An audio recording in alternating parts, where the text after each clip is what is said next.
test. Jel se čuje? Jel se čuje? 1, 2, 1, 2. Čuje se, dobro je? Ok, cool. Onda ću s njim. Aha.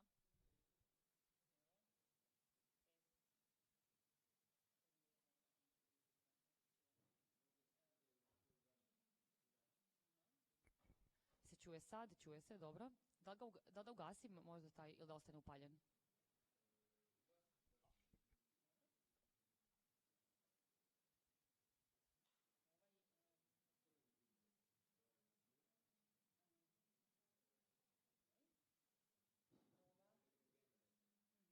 Može, može.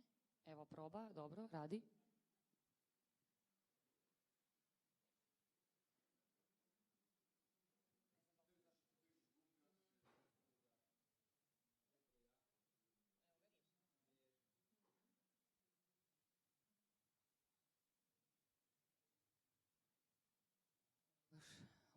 Ok, radi.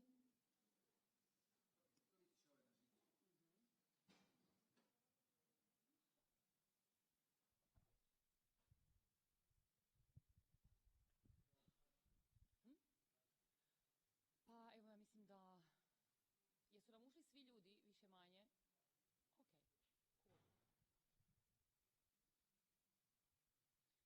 Ok, cool. Možemo krenuti.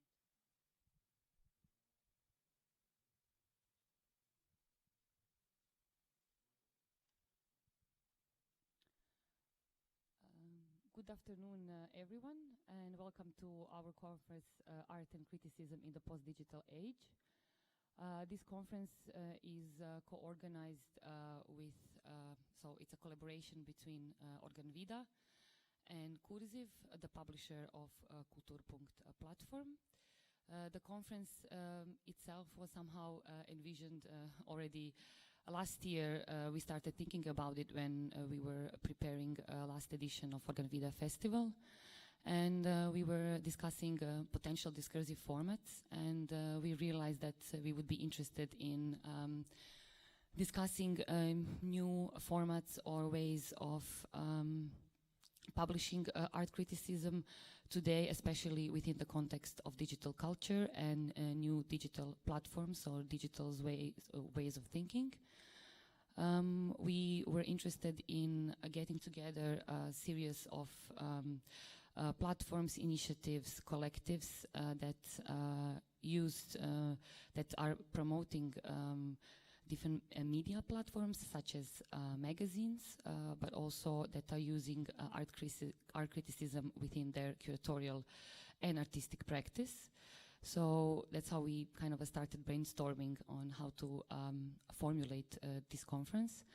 We were also thinking of intertwining some international experiences from our speakers, but also to connect with different regional initiatives that we thought maybe were not given yet the proper visibility within Croatian context, and also to kind of try to form potential new platforms and collaborations.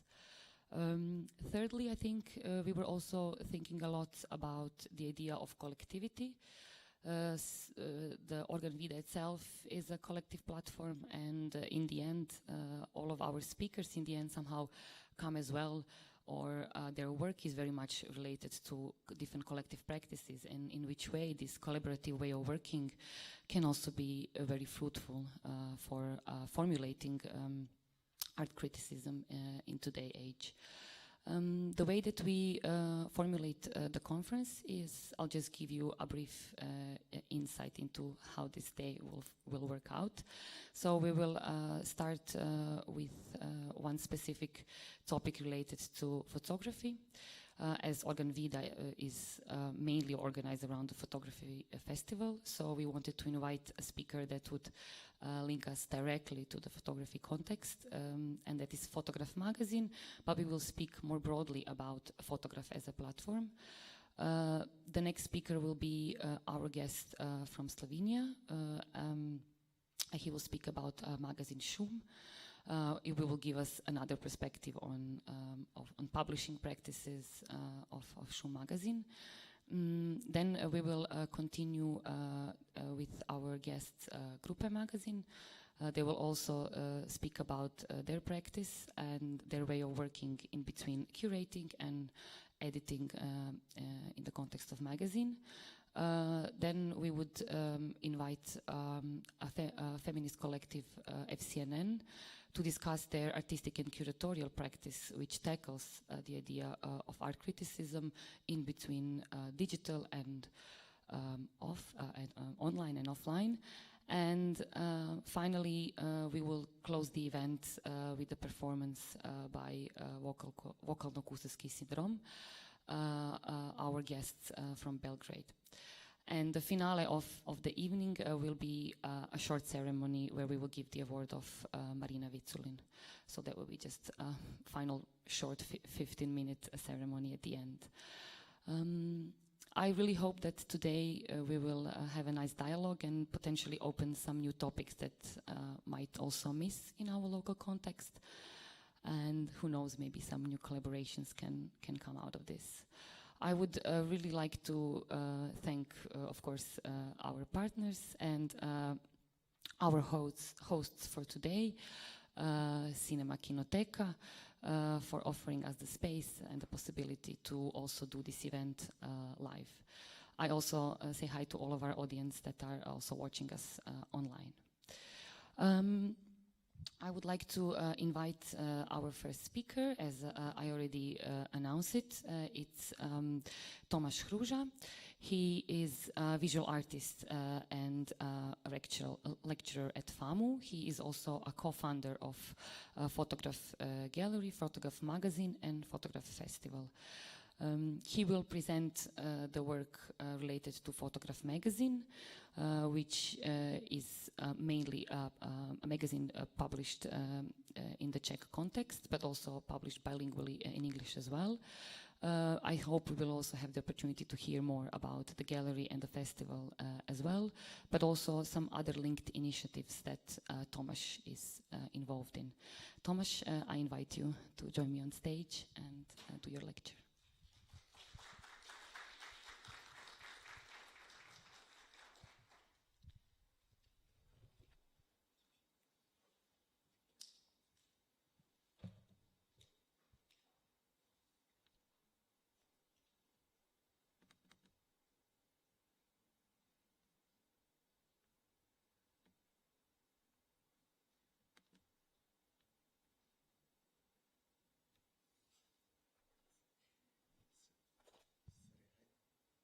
Can I open the full window?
Okay, thank you very much, and for the help, and thank you for the invitation.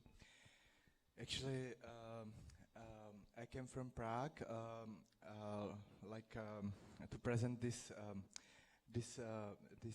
platform what we established in 2006 already, which is called Fotograf 07, but it's cover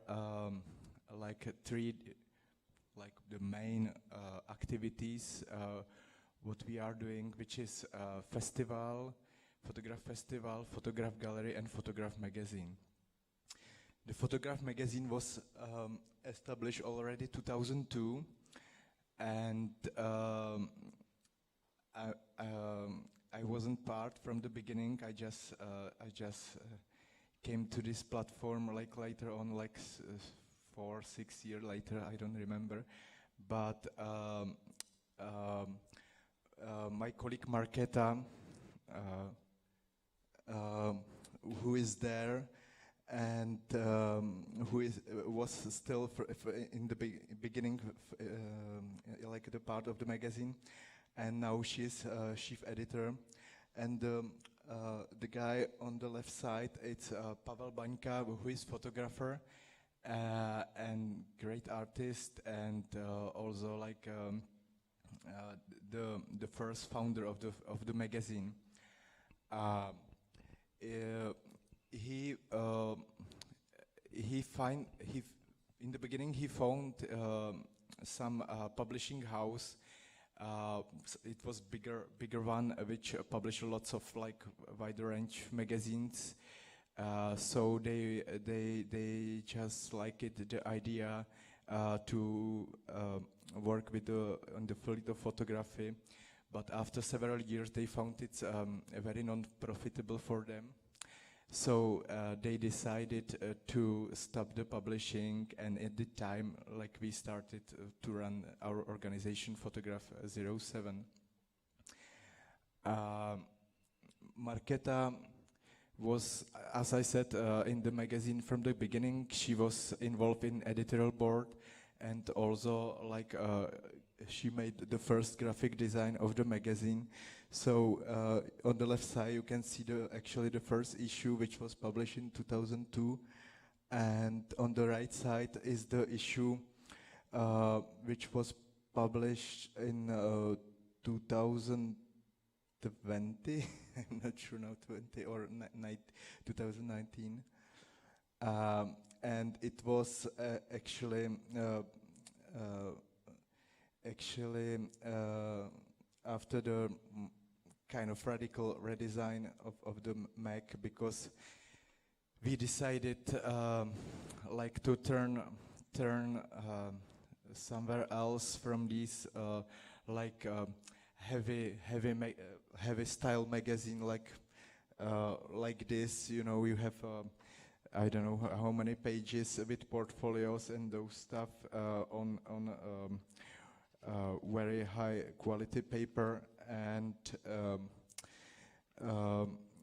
we decided, and this was published only 2 times a year, so we decided to change a little bit, go on thinner paper, publishing 3 times a year, and working with the magazine more experimentally. As I said, the graphic design is very important part of the magazine. Right now, we invited for cooperation the Rodina. It's a Czech couple. They are doing this graphic design, but they are now settled in Amsterdam. And I really personally like their work, because how they think about the graphic design itself. They are doing lots of performative stuff. They call it performative design, graphic design, and this was from the celebration of arriving the new issue with the new design, and she made this special curtain, which was like a mind map with specific islands, what represented specific problems in photography, like we would like to explore in the magazine.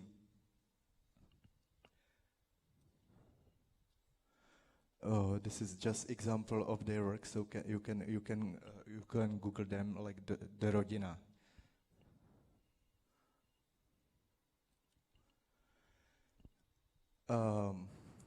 This is just some names with editorial board and international advisors.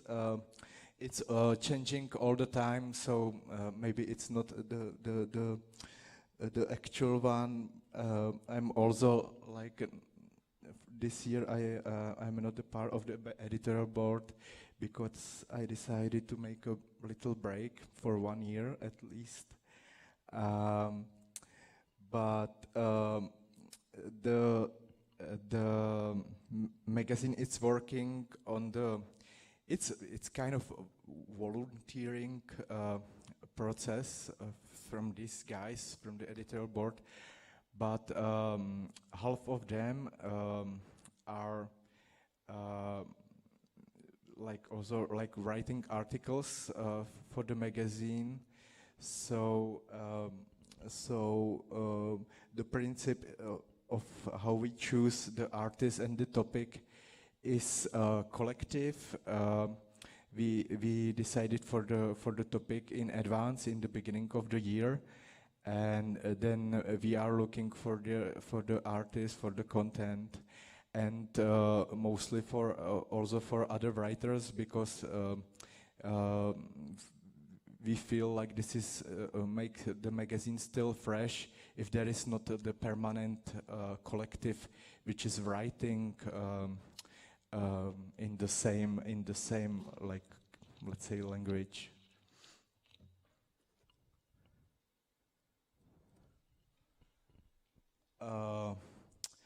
This is an example of issue I work together with my wife Andrea. We were like we developed the topic of new utopia.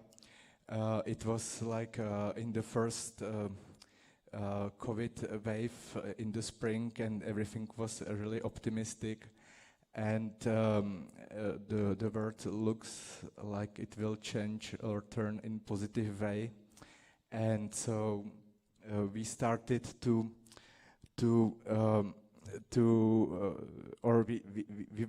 we try to find some examples of artists they can really be good like examples of collective works of some different way of thinking about art, some not the classical way, not the like, let's say, also like without this commercial process behind. And this is an example, Thierry Joffre, I don't know if you know him. It's very interesting artist who develop the kind of activity like critical run, and he did it by the Venice Biennale, and the principle is that you are running with him through the city, and he's giving you questions, and you try to answer. You also can give us question to your colleague, actually, you run with, and so if you can imagine when you run so fast and trying to think about art or about some problems like connected with art or criticism. So in this mode of running, you are really direct. You know, you don't have time to and breath for you know, to talk like in the wider. stories. And actually, we use this principle for the like the launch of the issue of New Utopia. So we ask people from the audience which they came for the celebration, like to run with us around Prague Center, and we talked, discuss the topic of the New Utopia. This is some other of his Thierry Jaffray works. For example, on the right side, it's other format of slow dance with curator in the exhibition. So you can really talk with the curator about the exhibitions and be pretty close to him or her. This is other example from the mag. It's Future Farmers. It's also like group of activists and performers and artists who are working in the field of kind of agriculture, like sustainability and this commodification of the soil, or let's say like this, and they develop lots of stuff like the seed bank, which is going. They are sailing with around the world and like spreading like the seeds. Also, they are this is images from Italy, from some little farms. They were trying to get in touch different farmers together through some radio they established there.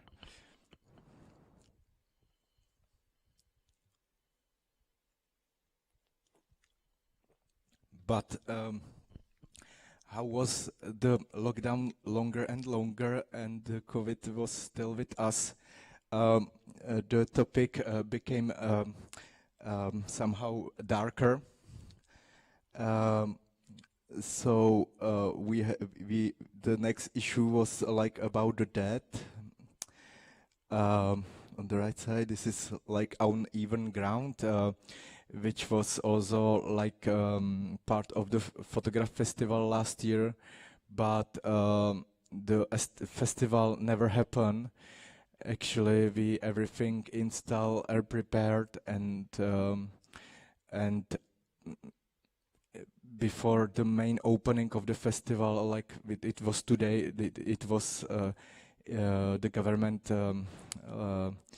like started the hard lockdown, so every culture event was cancelled. So everything only from the festival remained on the pictures. But that's what also I will talk maybe little bit with the gallery, was something like we never tried to somehow turn our activities to online platform. Actually, we just made this documentation of this festival, and that was only the activity we did during the COVID time, and also like lots of galleries and some culture platform and theater as well. They were trying to do stuff online because maybe there was the fear what happened with the grants, with the subsidies which they got for the activities for the years, and there was also like some tension, like to like little bit change the mode, and it was some challenging, yeah, you work it online, but in our collective we decided not to do not to continue this way. And for example, I will show you later in our gallery, we just use the windows, like we have quite a big one in the street, so we made an exhibition for the people that are walking around, and so for us was like working with this public space more more, I don't know, let's say attractive, but more reasonable than to like turn on the online world where was everything, and it was kind of not boring, but very, you get tired from that actually after a while. This is issue, the previous issue before the last one, which is with the name Delight Pain, and it was also a kind of experiment for us, because we cooperate with a student from FAMU, from the School of Photography, Film and Photography in Prague, and the students became like the editorial board for this magazine, and it was very interesting cooperation, because as you saw on the picture, from like there was people from our editorial board, it's a wider range of age of the people, but not pretty young, like was this collective. And so for us it was a little bit risky to give them this like chance, because the magazine has you know, like a certain way how it should be done and product, but I think it was finally very good cooperation. The students were very involved in that. Actually, they also started with this with kind of mind map, and they actually like work with the actual problem of their generation. And what's happened? This is one thing. This is one new thing, which is now part of every issue of Photograph magazine. It's a podcast, so you can find it on SoundCloud or Spotify. And it was idea which came from the students, actually, what they prepared the issue Pain Delayed, and we will continue with this podcast, because it's very very interesting mode how you can also present photography through like word, actually. And there is two part of the podcast, or like the two types. One is performative podcast, which is you can read it. It's extension of the article, of the portfolio of a particular artist. Here was this Mark Ter, so he's like reacting on the article which was written about him. And also he's like in the podcast working with the other artists from the magazine.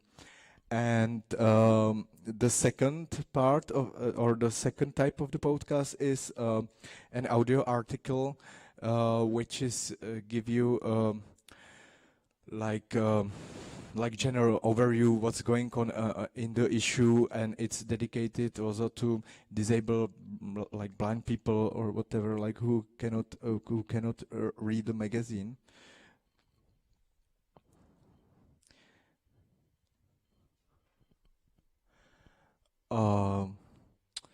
This is actually performance what I did with Michal Kindernay, the artist who is on Czech cover of the magazine, because we have every issue, it's published in Czech and English version, and the Czech version and every version has a own cover. So Michal is the part of that of the Czech version of the cover, and we were also like react on the exhibition which is now in Fotograf Gallery, which is connected with the Fotograf Festival, and yeah, there was this ice performance. Yeah, so I'm getting to the gallery. This is our second space we got in Prague. Before was a little bit different, or kind of different. It was a very nice space in the yard of in the center of Prague, but it was in the yard, and it was a little bit hidden to the public. So now we have like a very I would say like opposite condition, because we have big window to the street. The street is pretty the street is pretty busy, and there is lots of public interaction. That's also like us told you before. We wanted to react during the pandemic time on the for the walkers, and but I really like this space, which was established in 2008 or 9 in Školská Street, because it has like 3 rooms with different type of let's say intimacy, and you can divide the gallery in for different shows. And so here is some examples of exhibition which were done in that older space, and how we let it destroy by the group Rafani, and then so you can see how can we do with the artist experiment, like very deep.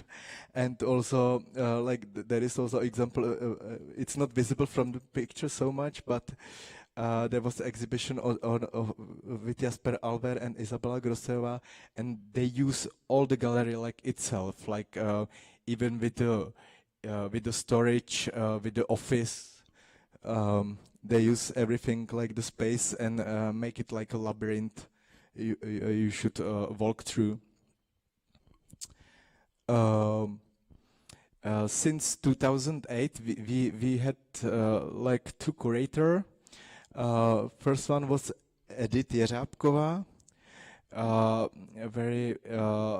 She was involved in different institutions.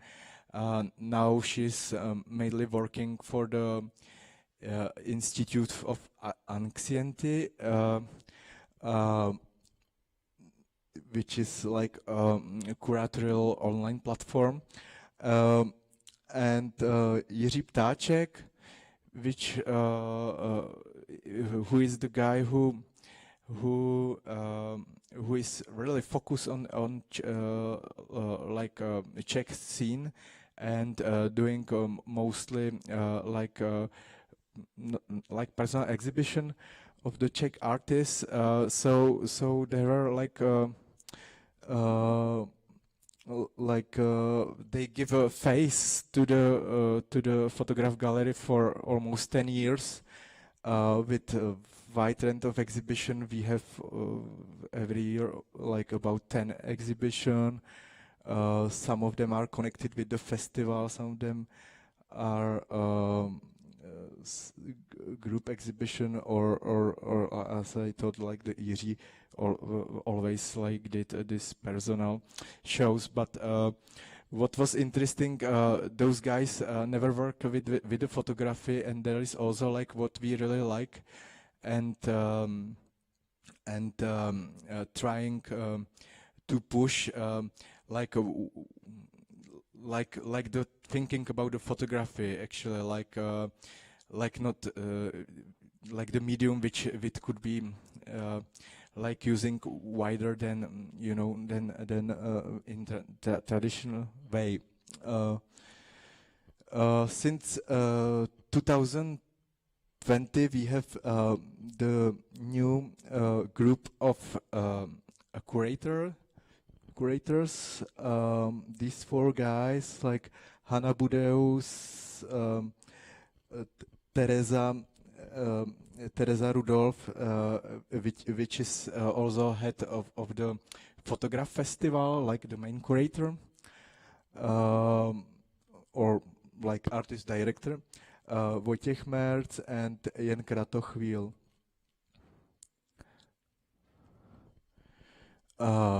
This is the example of the exhibition for the windows.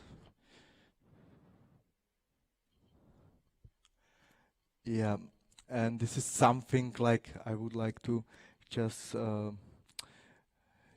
put in order, like what we are doing, like in Fotograf, like research. We are in collective. We are collaborate with wider scene in Czech Republic and abroad, and also like we are part of the Codex of the Feminist Institution, which was established in several years ago, and many progressive Czech galleries just signed the rules for the Codex, which is about how many exhibitions, how is dealing the exhibition with men, women, how the team is dealing like in this topic as well, how is like the accessibility for disabled people, how you have this done, or also how you are climate doing some stuff responsibly. If you, for example, do have some energy from sustainable sources, and that's if someone are interested, I can send you a link. The codex is written in English as well, and it's has own website. And this is, I'm already on the end of the presentation. This is pictures from the, this is quite new pictures from the opening of the new issue of festival, which is now 11th edition. The main curator is Lukáš Likavčan, that guy, and the topic is Earthlings. I left a program of the festival on the table, so you can see it, you can take it. And actually it's also like we have the festival not only in our gallery, we are cooperate with about usually 10-15 galleries and or in art institutions. We have like 10-15 exhibition or and the same number of accompanying venues. So this topic, it's again like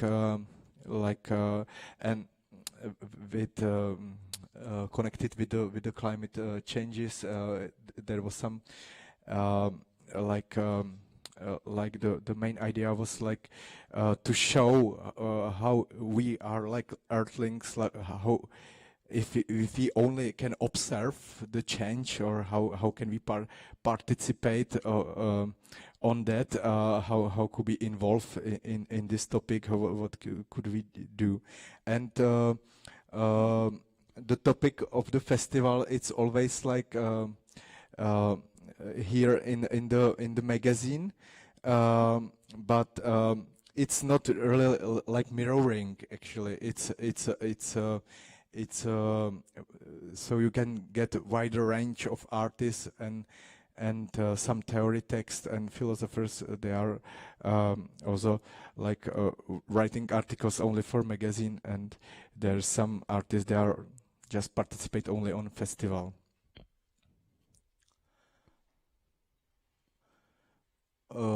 Yeah, this is probably last picture. It's just showing exhibition in National Agriculture Museum, which we take like a part of this edition of Fotograf Festival.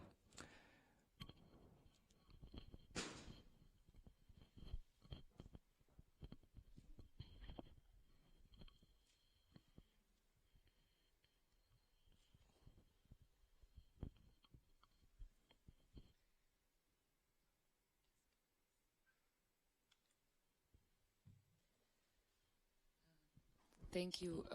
Thank you for your presentation. Hope you can hear me.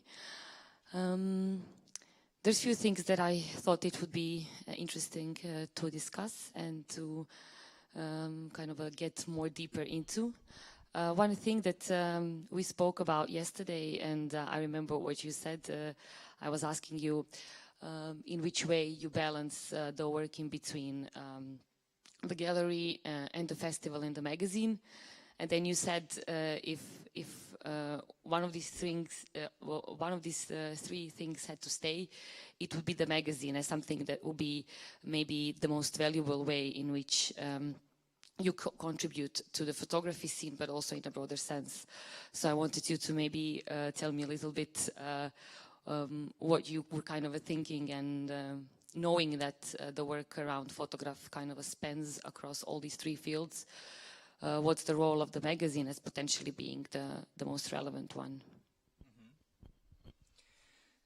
Yeah, actually, maybe because I said that because I was from the beginning mostly part of the magazine. Even if I established the gallery, I didn't participate so much on a festival. But I think Markéta will tell you the same, like the chief editor and the head of the Fotograf platform, because I think it's something like for us, you know, we still see the potential of the printed medium, like which you can spread around the world somehow, and you have some potential to archive it also, like somehow, and it's something challenging. Even it's the classical printed medium you can still experiment with, and yeah, I think also like for the Czech photography, it's also important because it was in the beginning established because of to get to know like what's going on here, and it's only English publishing magazine in Czech Republic, which is like distributed behind the border. So this is also like one of the issue, like how we wanted to support like Czech scene itself. Like even we are like focused on, let's say, like the post-Habsburg states area, or like the middle Europe region, even like that.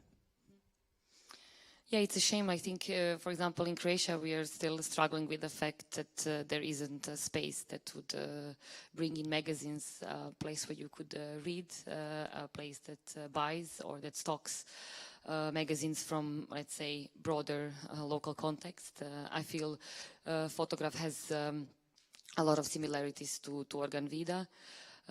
You made it possible to have the gallery and the festival and the magazine. It's something that I think we were always stemming for, kind of hoping that at one point it would be something that we could do as well in Croatia. I'm curious also to hear about certain struggles potentially with the magazine, and I know a lot of people mention it, and that's the distribution itself. From what I remember also meeting Markéta, she says that a lot of this work is done individually. Of course, there isn't enough staff, but that's also what gives the visibility to the magazine. Besides having certain stuff present online, is to be able to distribute the magazine and to showcase the work outside of a very close context of Czech Republic. How do you kind of solve that? It's always like big topic, the distribution of the magazine, because you know it's kind of hard. Yeah. We have some international distribution networks. We are cooperating with them, but you have to do lots of stuff by yourself, and that's the thing. Like we have good like I told you yesterday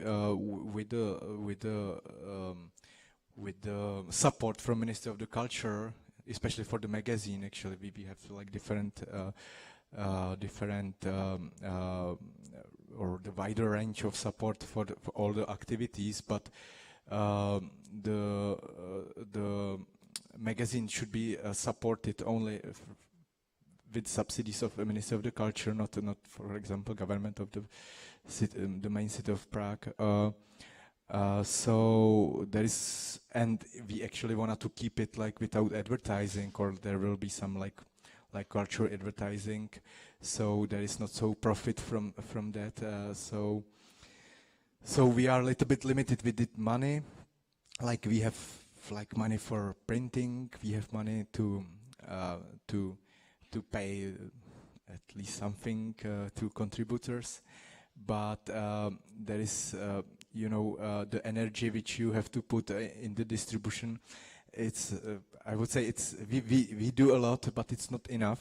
Yeah, because I think the most accessible way it's to going around the book fairs and art markets and just to present the magazine. So, but we don't have we have to select it. Yeah, some of them. Yeah.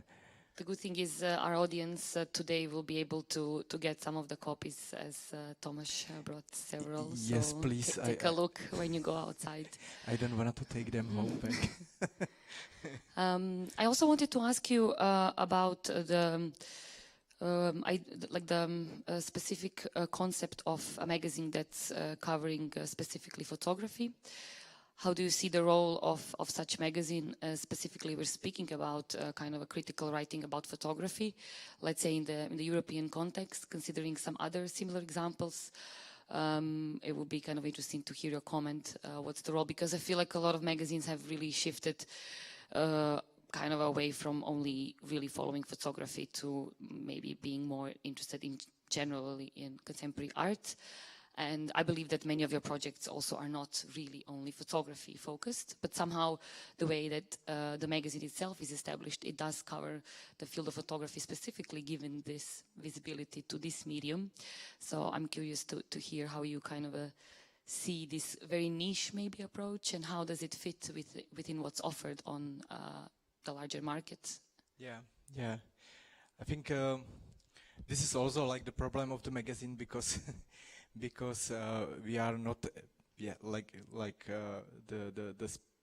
the typical like photograph magazine, like what people expect, and they wanted to see some big stars on the cover and just they buy it because of that. So we always were like looking for the artists. They are not that visible, but and also for the artists which they are working with the photography like a medium, but they are not the typical photographer, so which was also like strange for the common audience.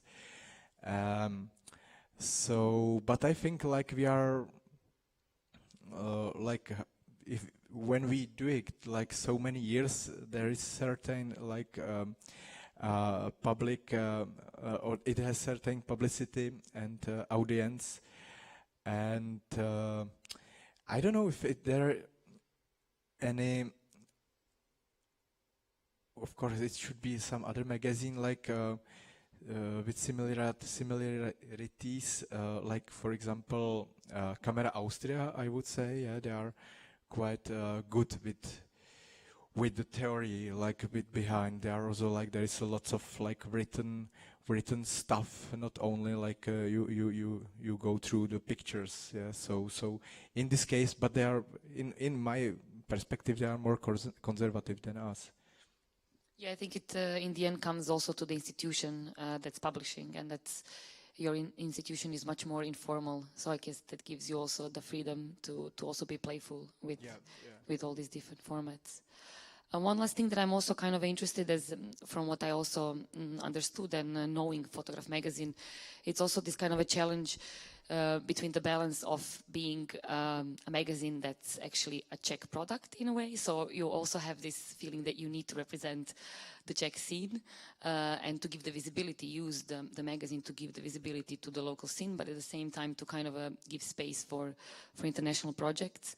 So I was just maybe also interested in kind of hearing like what is the curatorial, let's say, an editorial perspective behind that? Yeah, actually, we had a concept especially in this like older issues, like for example, we will present only there was what how was it?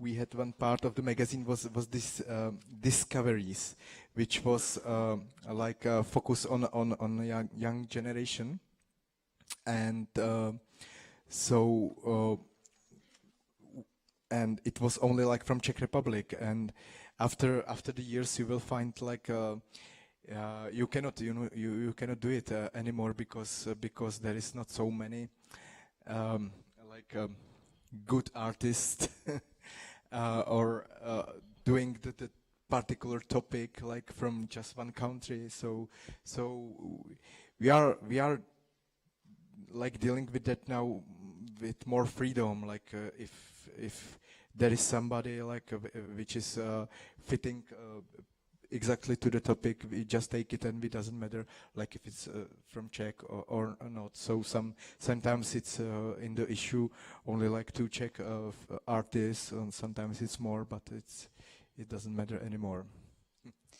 Thanks. I have more questions, but maybe it's also good to hear if there's any comments or questions from the audience. We do have a microphone here that we can take to your places if there's something that maybe you want to comment or ask. I don't see any raised hands. We can also, of course, continue informally during the breaks. I'd like to thank Tomaš for your lecture, and I would like to invite Hana Sirovica to announce our next speaker. Okay, thank you.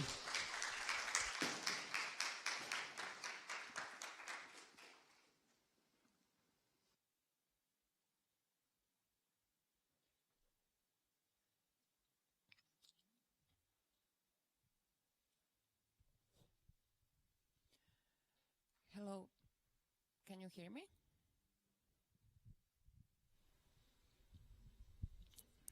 Now? Hello everyone, my name is Hana Sirovica and I'm very happy to announce the next lecture, which will be titled Theory Fiction Approach to Art in the Age of Acceleration. Our next speaker, Max Valenčić, is a graduate student at Communication Science in Ljubljana.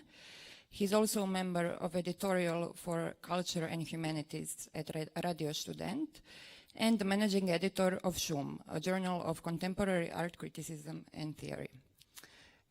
His presentation will focus on the research and creative practice the Šum has been doing, and outline some of the methodological shifts in content production that were necessitated by the internet and the para-academic critique of the academy. He will also sketch Šum's history and the beginnings of the new approach of doing theory that emerged in Ljubljana during the recent years. Max, I would like to invite you to join me on stage.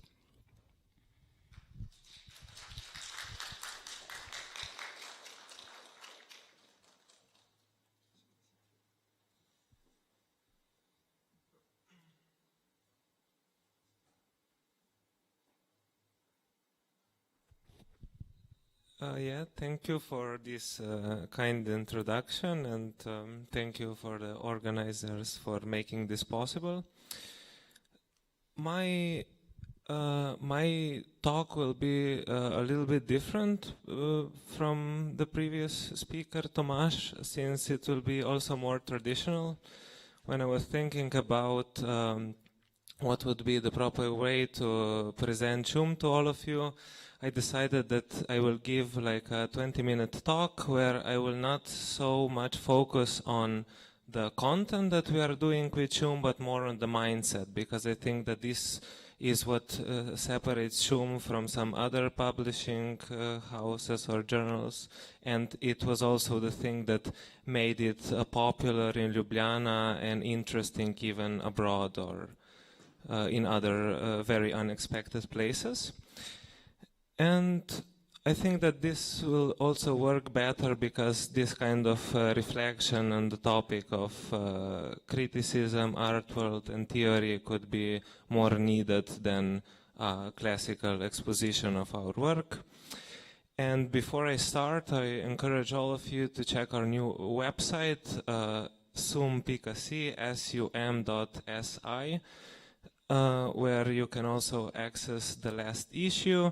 And otherwise, you can check our social media, where you will get a better perspective on the past and current projects we are currently making.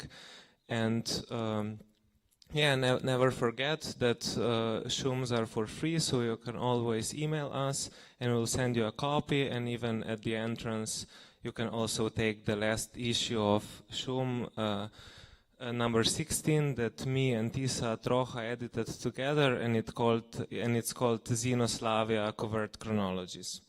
And it's very much written in this kind of mindset of theory fiction and this kind of internet theories that are popular within the space of philosophy and art. And yeah, maybe I should just point out the last thing before I start, that I slightly changed the title, which is nothing drastic. So now the title of my presentation is called Art Criticism in the Theory Fiction World. So in today's talk, I will present to you the work that was done with shum in the past 6 or 7 years, when shum became the place or the hotspot for novelty in Ljubljana. I should immediately emphasize here that the main changes were done by people other than me, so I will simply try to be the most faithful to their goals and approaches that have been undertaken in this time. My first connection goes back to, with shum goes back to the year 2017, where the issue 7 called Move 37 by AlphaGo was presented before the Museum of Modern Art in Ljubljana. There, Primož Krašovec gave his talk on the topic of alien capital, and the rest is history. Or said differently, what we now think of shum was first established in 2015, when Marko Bauer introduced accelerationist thought in Ljubljana, and the first accelerationist issue, Meltdown, Middle Europe Accelerationism, was produced. This theoretical fork in reality was important for various reasons. First of all, it severely challenged almost all of the theoretical preconceptions that we associate with the field of philosophy and contemporary art, and was therefore novel in the pure sense of the word. It went in the totally opposite direction to the mantras of the Lacanian school in Ljubljana, Žižek's or Jameson's famous line of "it's easier to imagine the end of the world than the end of capitalism," and the capitalist realism discourse that has slowly crept in the imagination of the left, that worked as a rationalization for the understanding of neoliberal economy and why, to put it crudely, neoliberalism is bad. For me, as an upcoming student, it worked as a blade that I could sharpen and challenge my professors and illegitimate authorities through it. It simply worked, and that was the problem. Accelerationism was then an experimental ground for new theoretical and practical approaches and interventions that could be channeled through different mediums and could challenge the fossilized philosophical positions and obsolete ideas for moving forward. Because accelerationism always worked as a provocation in a radically contrarian way, it was the opposite of what the left culture scene would want it to be.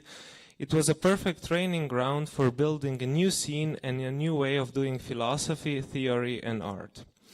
For a short period of time, everything was possible, and no one could afford to challenge this new theoretical hype that was coming from Twitter and the emerging spaces online. Even the blogs have re-emerged, and instead of the usual names, anon accounts took all the glory and importance. So why has accelerationism been so important? This different kind of mindset that the right way is true, or that the process should not be critiqued because the process is critique, or the only way out is true, or this kind of radically different approach to the ever-accelerating reality of our times. Not least because it was more about culture than the academy and more about practicing philosophy than the classical armchair variant.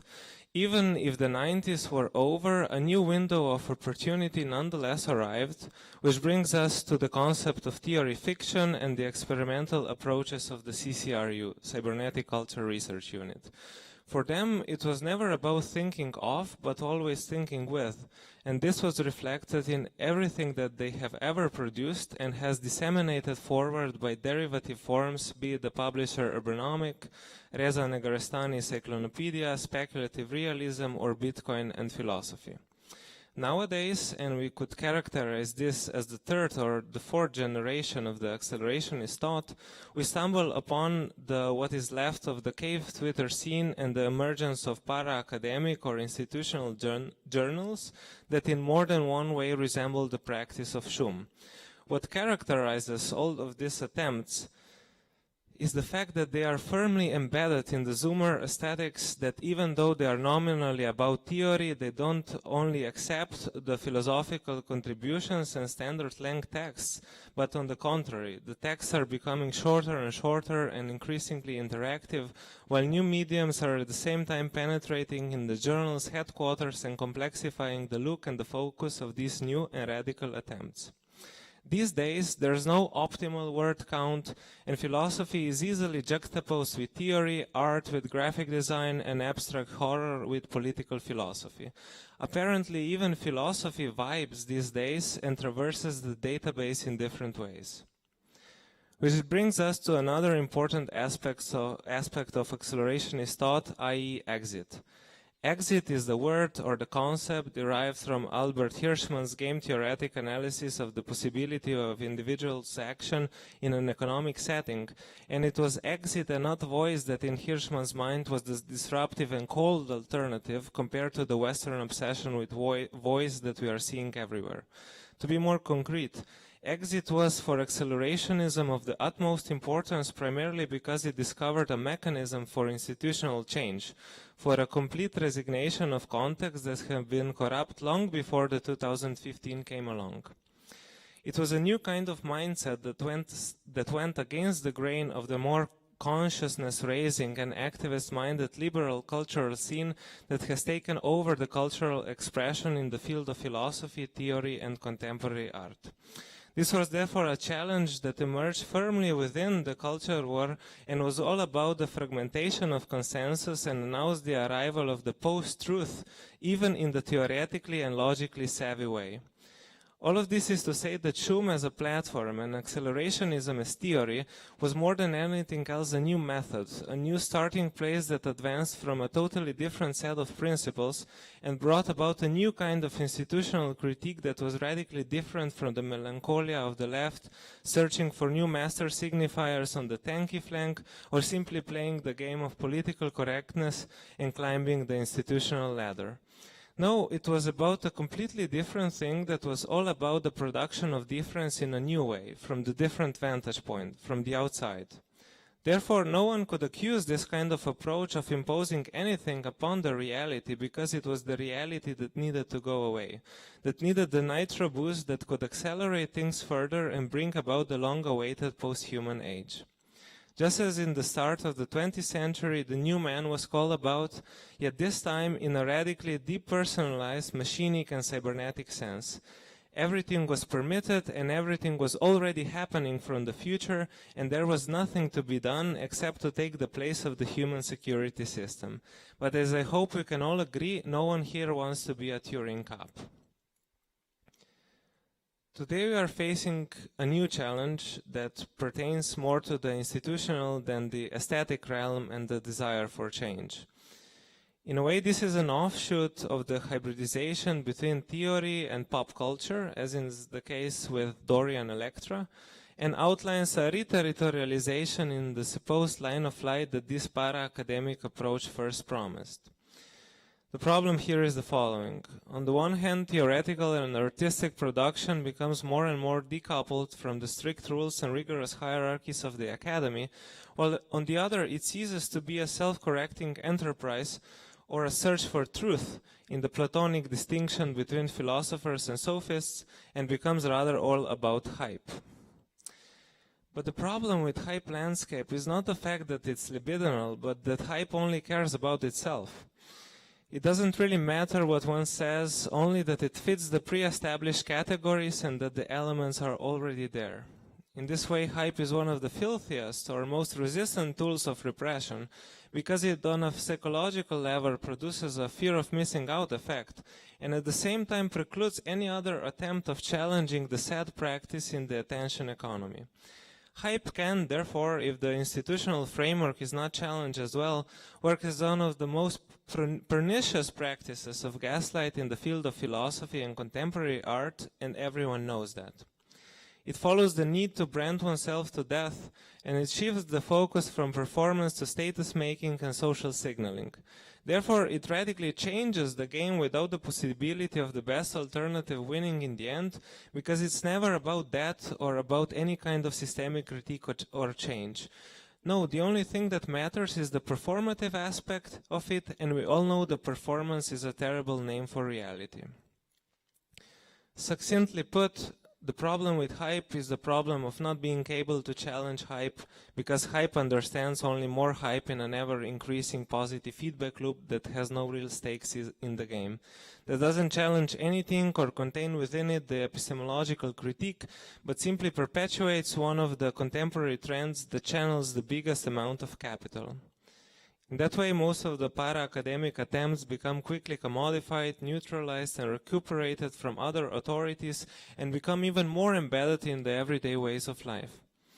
They quickly become the colonial practices that we have been warned about. So how can we change this? Maybe Justin Murphy is right, and we need a thoroughly revised version of the already existent social credit system in the West for epistemological critique and lying. In the post-truth era, the truth isn't lacking, since the problem is the proliferation of truth, without any sufficient criteria or attempt to test the reality not only in the laboratory setting. We have to be more open to the formalization of governance and practices, and similarly to the points Benjamin Bratton is making, we should think beyond governance understood only in the repressive sense. Only in this way it will become sensical to speculate on the future, since without that the options are already put in place. Think GameStop. Post-hype landscape has to be connected with the increasing autonomy of cultural production, and in this way with the institutional critique. When we think about autonomous trends or autonomous culture that could self-perpetuate and bootstrap itself into reality without already being an anchor for something else, we have to take into account the position of our institutional critique and production. We have to seriously consider if, for example, the art world is the best place for producing art, or if the predominantly liberal culture scene is really the place where the novelties will emerge. One is reminded here of what Deleuze says about the state, i.e. that it shouldn't be the state that the state is still perceived on the left as a horizon for political thought and action. Exit in this context therefore means being aware of the alternatives and taking them when the opportunity arises. Otherwise we see only the perpetual memeplex of the directions from financial capital and the power relations within the community. But to highlight the example of Web3, we find there the ability to suspend previous third parties and in this way rethink what the right approach to critique would look like, what not already embedded positions could become reality. In a way, present social media platforms already work in this way, but the problem is that they still have a top-down oversight and don't empower creatives nearly enough, so that they are only stuck in following the algorithm, but at the same time need to retain the fidelity to the original field that got them to this point. We therefore already preclude the possibilities for a truly autonomous decision-making and simply reiterate the incentives through which we can only replace the game already in place. Where there's nothing else than the fidelity to the values and directions the third parties push us to, and it's uncanny to see a full-blown internalization happening everywhere. The crucial problem in the art world is then, following Reza Negrestani, the fact that it's not a self-correcting enterprise nor an autonomous one. In that sense, similarly to the Alan Smith invisible hand, it trades complexity for mystification and perpetuates hegemonic relations through the inability to challenge some of the preconceptions that kept its framework in place. Here as well, everything is about incentives, and it's no coincidence that people uncritically approve of statements like AI is neither intelligence nor artificial, whereas it should be the question of intelligence and epistemological critique that drives research forward. Post-internet art should then channel the autonomy of aesthetic production, its kernel of the real. It should come to the point where culture generates itself without any artificial oversight that curates the possibilities in advance and steers art production in places that are well-defined and predictable. Art should first try to express the generic and then, in the second step, try to infrastructurally intervene in the space and add something sharp and constructive. There's always more money to be made, but there's also ability to change the function of money. And there's also the ability for art world to not only speculate and imagine the alternative futures, but take their realization seriously.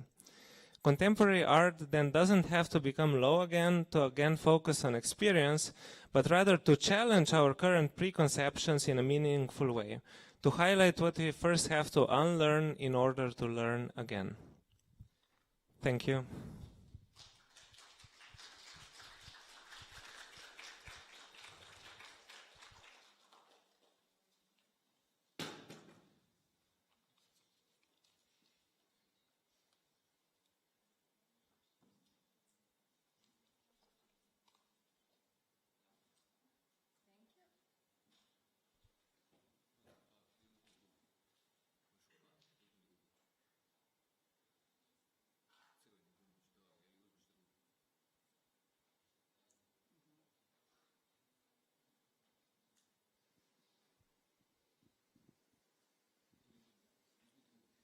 Can you hear me? It's working. Hello, Max. Hi. Thank you very much for giving such a detailed outline of the theoretical framework behind your editorial strategy at Zoom. I would like to start with a more concrete question, which has to do with your latest issue, number 16. Which is titled Xenoslavia, Covert Chronologies. So, could you explain the neologism of Xenoslavia, and also maybe tell us a little bit about the space-time of the issue or the chronologies presented there? Yes. The title Xenoslavia, it's again fully embedded within this inhumanist vector that we are pursuing, because the Xeno is one of the most important concepts of or orientation of this kind of post-human thought, and it has many variations. And in this case, it just came naturally because the main focus or the title of the biennial for graphic arts is Iskra Delta, this Yugoslav computer company that was really important in the 80s, but then after the transition was basically left to shatter to its pieces. So, of course, because of Iskra Delta and because of the local framework, we needed to produce an issue that has this cultural background and is aware of what was happening in this region and what were some of the most impressive or important attempts to, I don't know, produce new kind of technological infrastructure, new kind of knowledge, and so on and so forth. So we thought that it would be funny and interesting to combine Iskra Delta as some kind of speculative company from the future within this again speculative narrative of Xenoslavia, of how would this regional space be changed if, for example, Iskra Delta was still alive today and running, and what shift would this make in all levels of society. And yeah, that's also connected to the subtitle, Covert Chronologies. Of course, within accelerationism, time is probably the most important concept for very different reasons, but primarily because of the reverse causality that is like anticipated within many theoretical attempts of like a convergent wave, that the future is self-assembling and so on and so forth.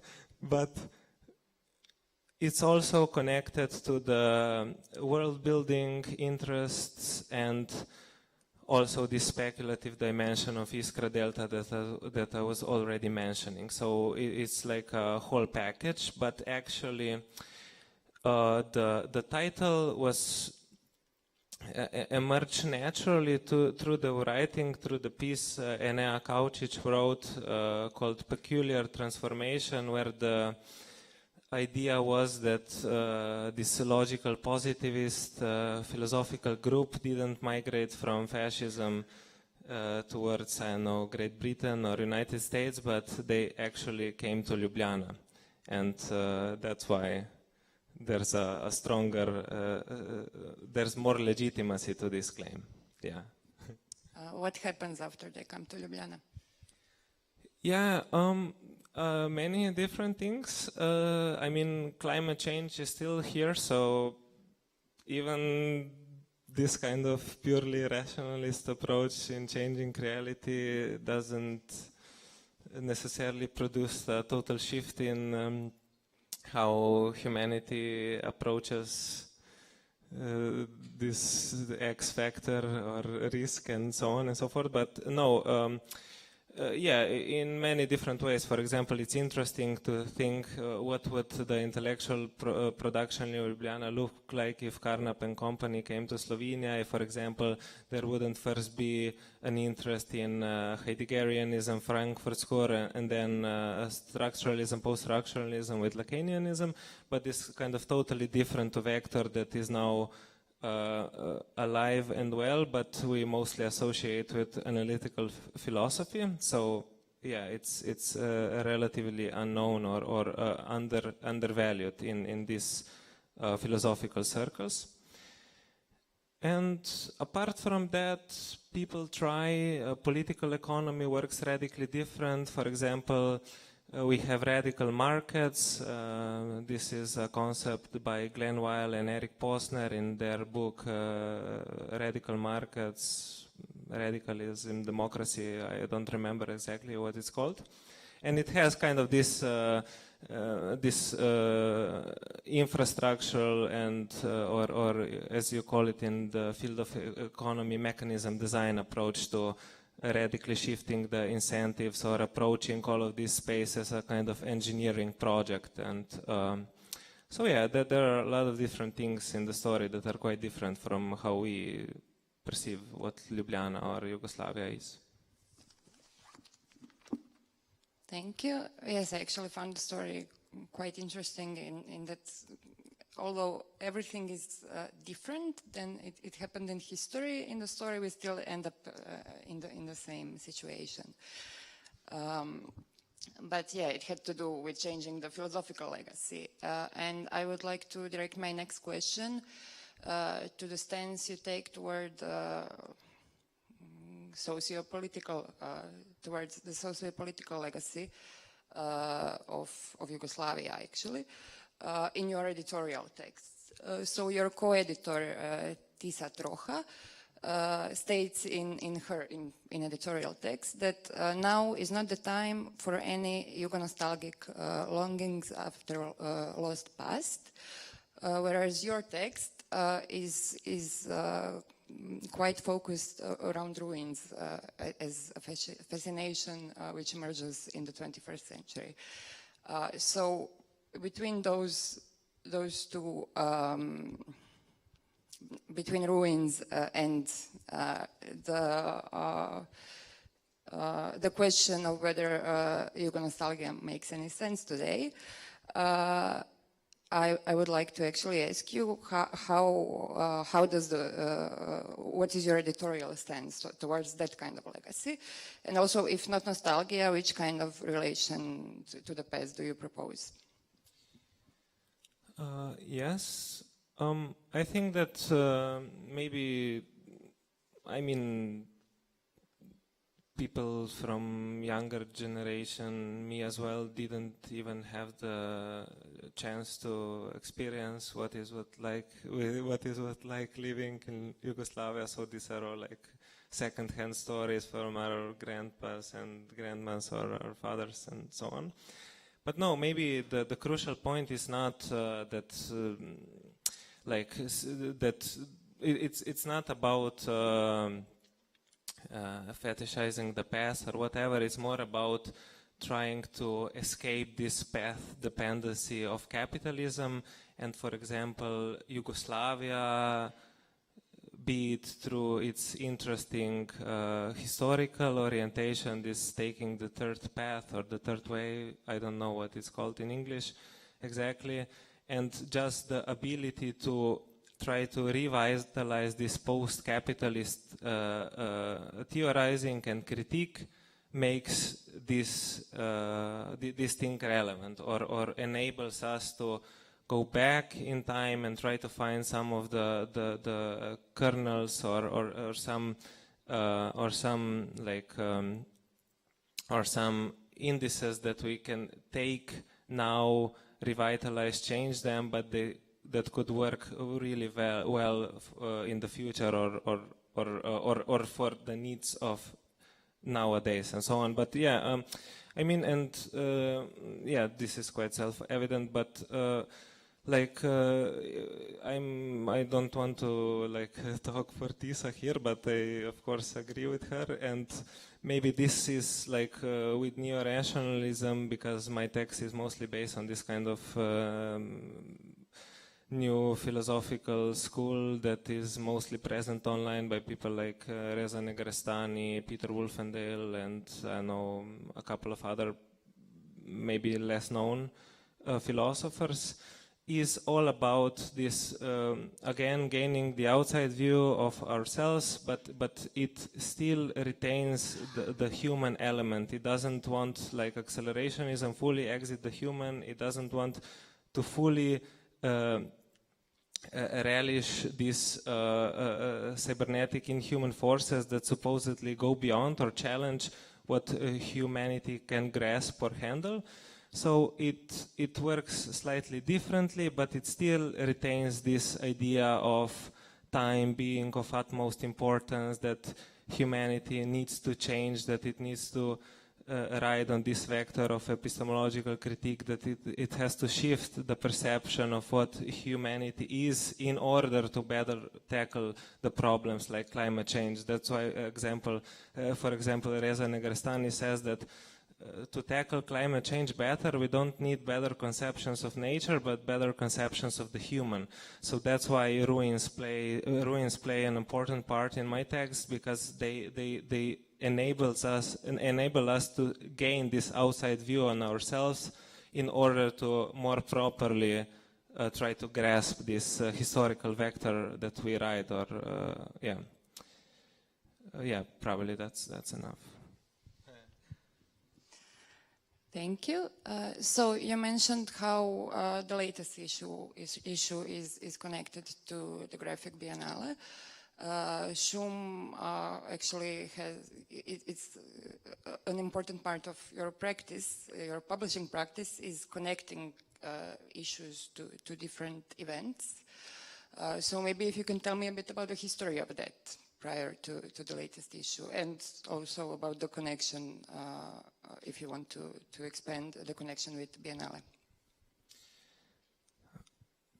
I think that there have been quite few collaborations in the past. Maybe the most important was the one with Marko Pelhan, a Slovenian artist, and many different things. He's an interesting figure, and he was participating at the Venice Biennial a couple of years back, and he asked Shum to again produce this kind of conceptual issue that will accompany his installation or his work. So that was like the biggest impact Shum historically had. It the issue 12 had, I don't know, 2,000 copies. It was exhibited at many places in Europe, and it also had some really important philosophical figures in it. For example, Reza Negrestani, Luciana Parisi, and just to name a few. Apart from that, there were other collaborations, but they were of a lower scale, or they were not necessarily connected with producing a new issue. For example, Shum was enrolled as an institution that could, I don't know, help produce lectures on the topic, or organize a conference, or events in a slightly different manner. But yeah, I mean, that's probably what all journals try to do, and to keep the scene alive and lively, and potentially something that can gain attention and influence. So yeah. Yeah, thank you. Maybe, yeah, I would actually like to ask about the other cultural journals, since you mentioned that. Since in Croatia, we had a lively scenes of printed cultural magazines, and most of them have died off due to the lack of funding. So what is the situation like in Slovenia and in Ljubljana? I have to say that I don't have a good oversight around this thing, so this could fail miserably. So I don't know if I should like really comment on it. I mean, Shum is definitely not the only journal or publication house that is doing interesting things.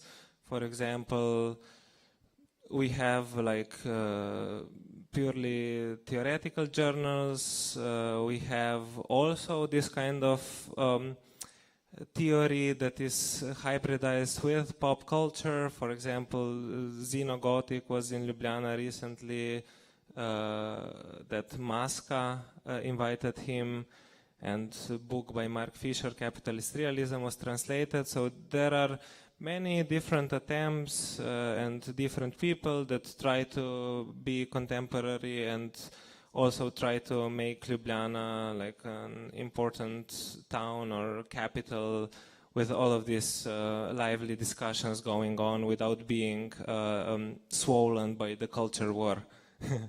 Yeah, but I can't be more specific because I simply don't have the information. Thank you. I guess we took quite some time now, so maybe if there are any questions from the audience, now would be the moment.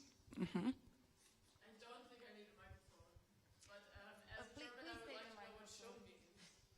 Please take the microphone for the... Yeah. I do have to take the microphone. What does shum mean? Yeah, shum means noise. Okay, got it. And did I understand it correctly that you can't really speak to the funding situation? Yeah, I mean, probably it's bleak, but I would speculate on that. But I mean, you're able to like give away the magazine for free, which to us as a fellow magazine is like amazing. So yeah, I would just be interested on a practical level.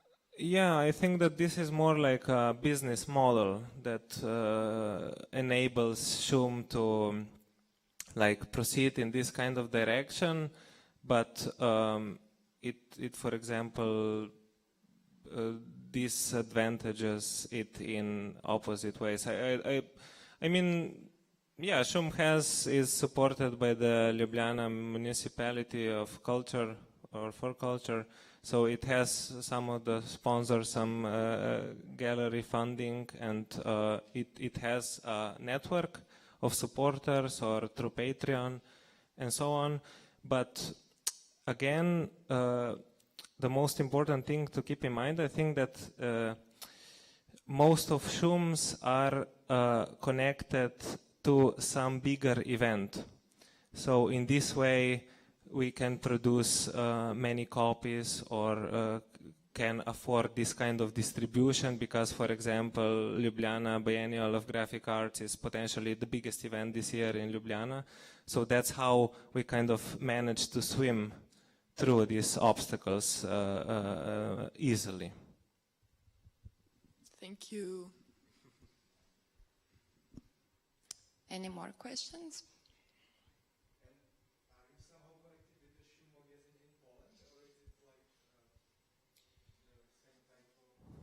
I'm not familiar, so that probably answers it. Yeah, no. Unfortunately, I don't know about them. Are they also doing similar things? Yeah, there are like photography magazine actually. I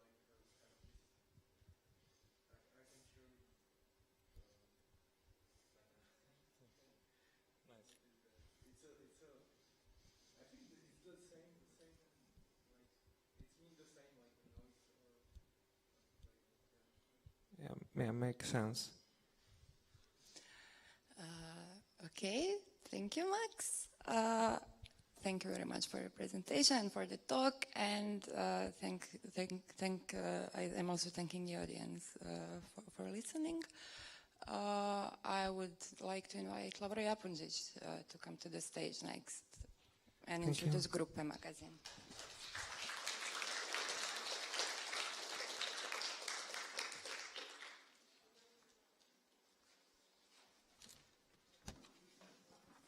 So, hi everyone. I would like to invite Nele Ruckelshausen and Tim Heyduck from Gruppe magazine to join me on stage. Gruppe is a Berlin-based creative collective and print magazine for art, fashion and text.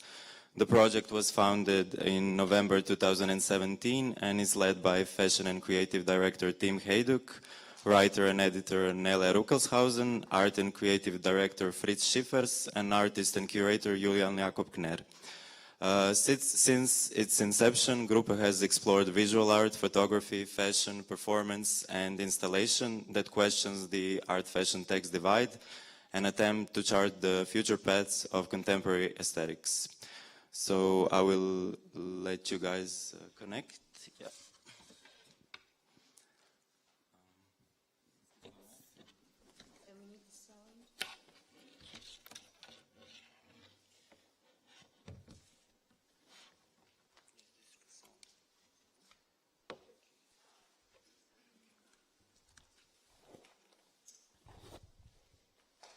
Hi, yeah, I'm Nele.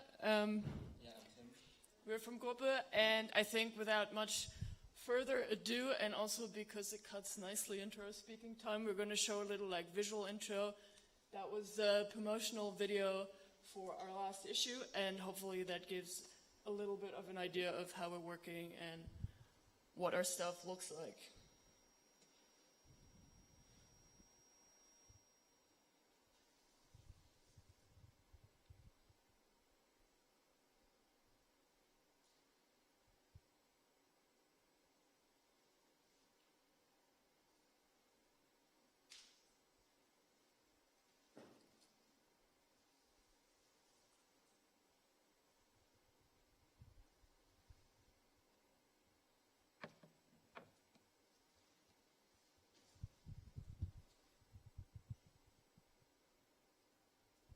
I guess I can just speak a little bit to it.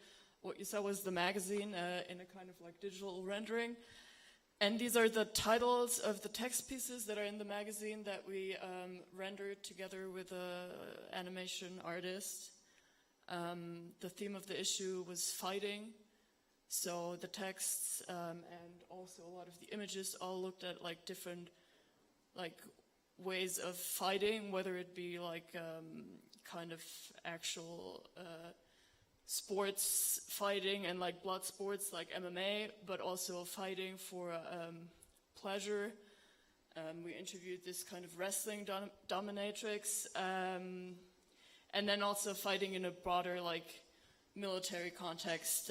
We looked at international conflicts and some darker stuff like the communist massacre in Indonesia in the 1960s. We had interviews on that. Yeah, and these were the title renderings that our friend Barbara made.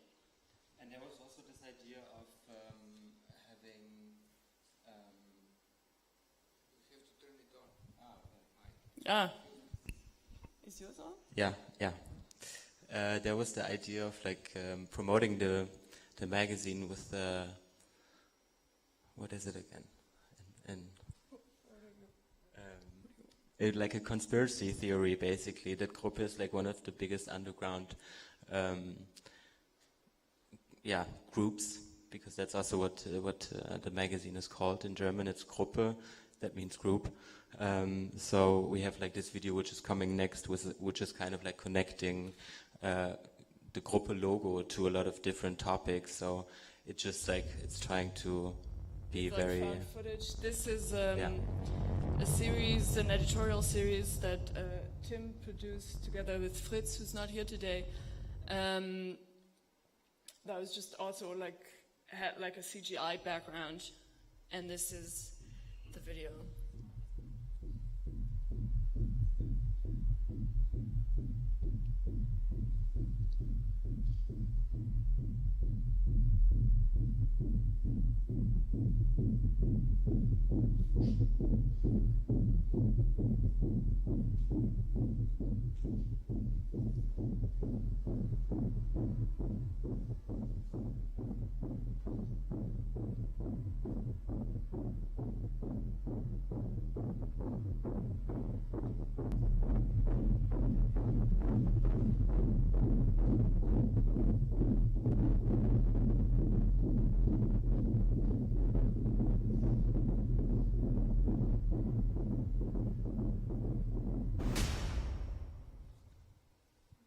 So that was the promotional video, and it actually ties in nicely with the topic we're going to talk about.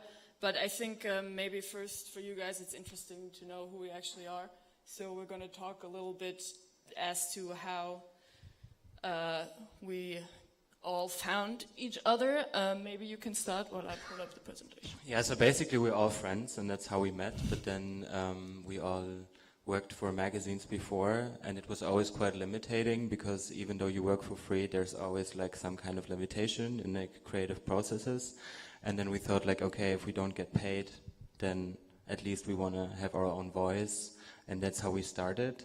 And since there was no money involved, we then started online. And then at one point we got asked to do a first issue, so we took over the student magazine of the University of Arts Berlin, and they gave us some money to do the printing, and we only had the limitation that we have to work with the students of the university. And then after this we kind of got hooked on the idea of actually doing a print magazine, which we all kind of have a fetish for, I would say, because it's something you have in your own hands, and it's there forever, let's say. So, and then we looked into ideas of like how to find money to do it actually.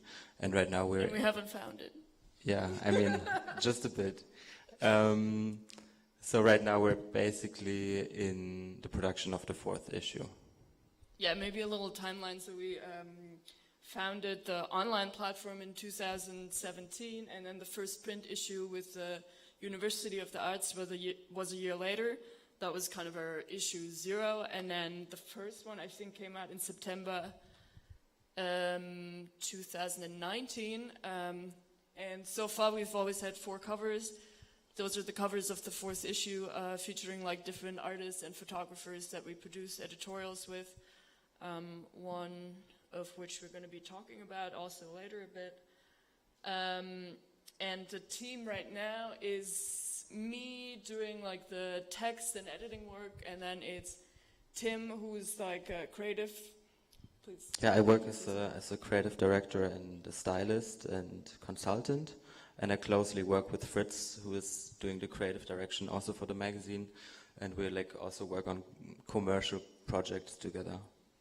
Yeah, and then we have Julian Jakob Kner, who is an artist himself, who came on board a little later for the print issue actually, and he's doing a kind of like a art curation and also a little bit of like, I don't know, editorial guidance, because we try to not like just take artist stuff and put it in the magazine, but we also try to have a little kind of interaction with them and actually produce new stuff for the magazine, or have them kind of like give us stuff that they couldn't show in other contexts.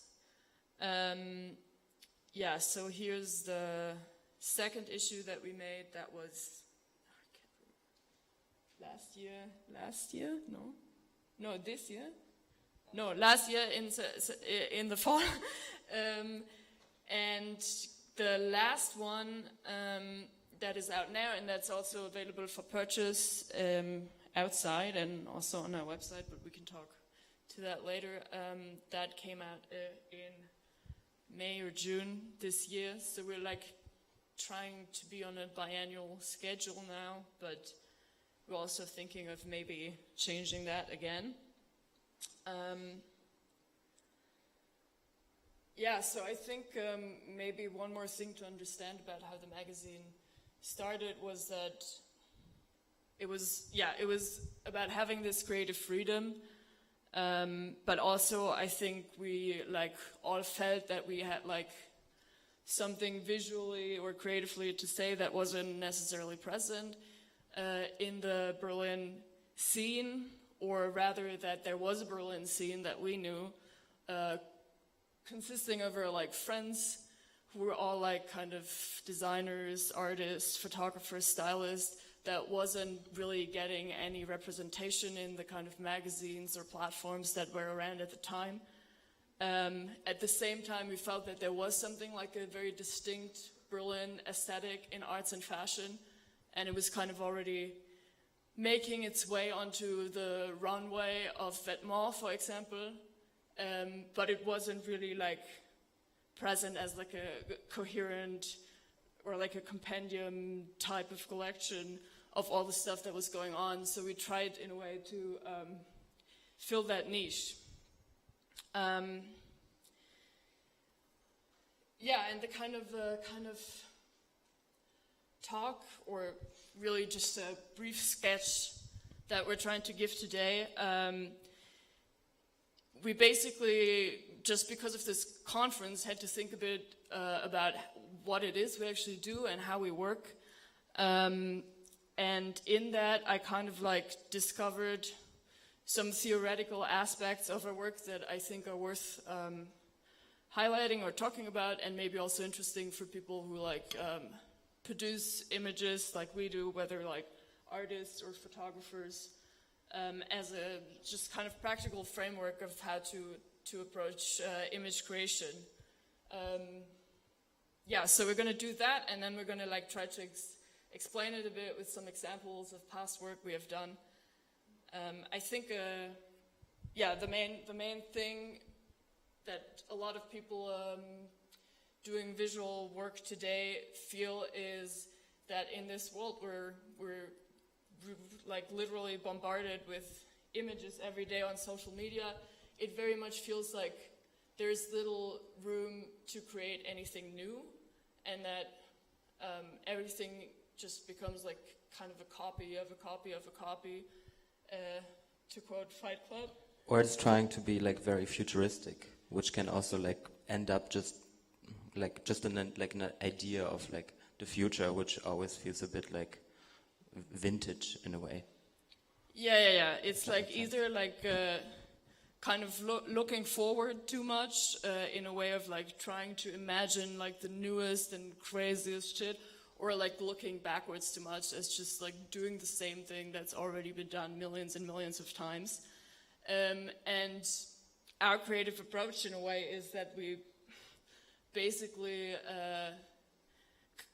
kind of accept that there's nothing new to create, and that's this kind of visual creation de novo is kind of dead. And we're trying to take the approach of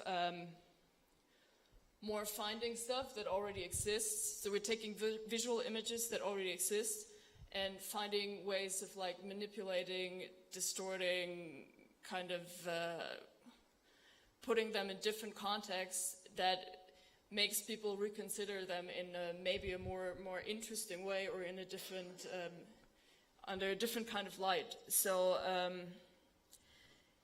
yeah, it's wait,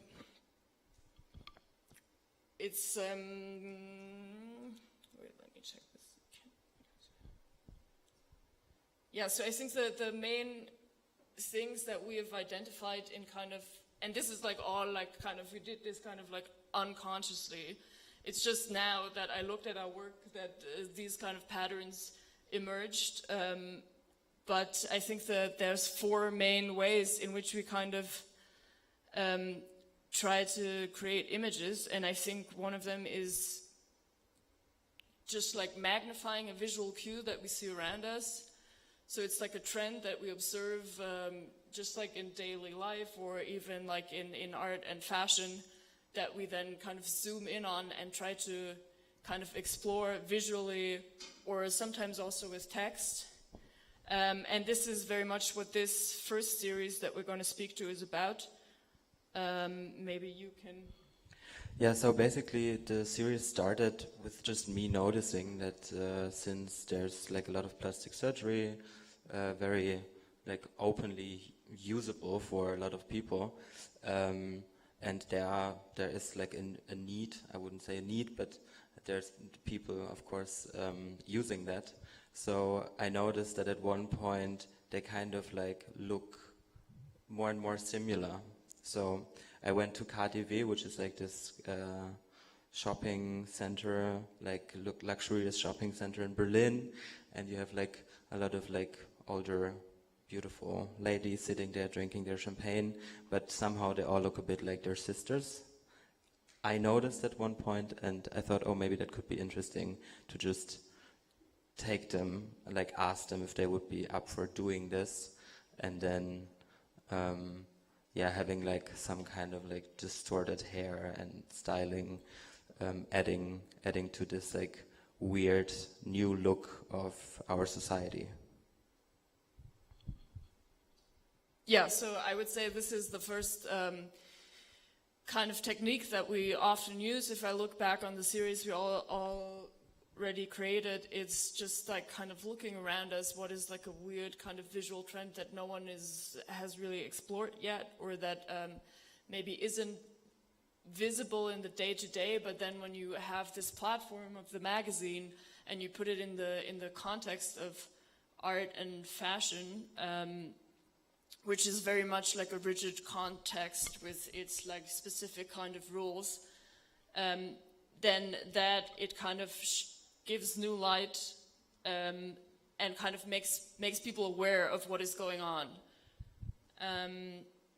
And yeah, then the other technique that we often use is just like bringing elements of art and fashion into a situation where they don't belong, which in itself is a pretty like weird situation that as soon as you put like runway fashion or like elaborate like pieces of clothing or like art objects into a like everyday context, they really look out of place. So that is the kind of fascination we have, is to like find everyday situations and kind of inject them with kind of the weirdness of the art and fashion world around us.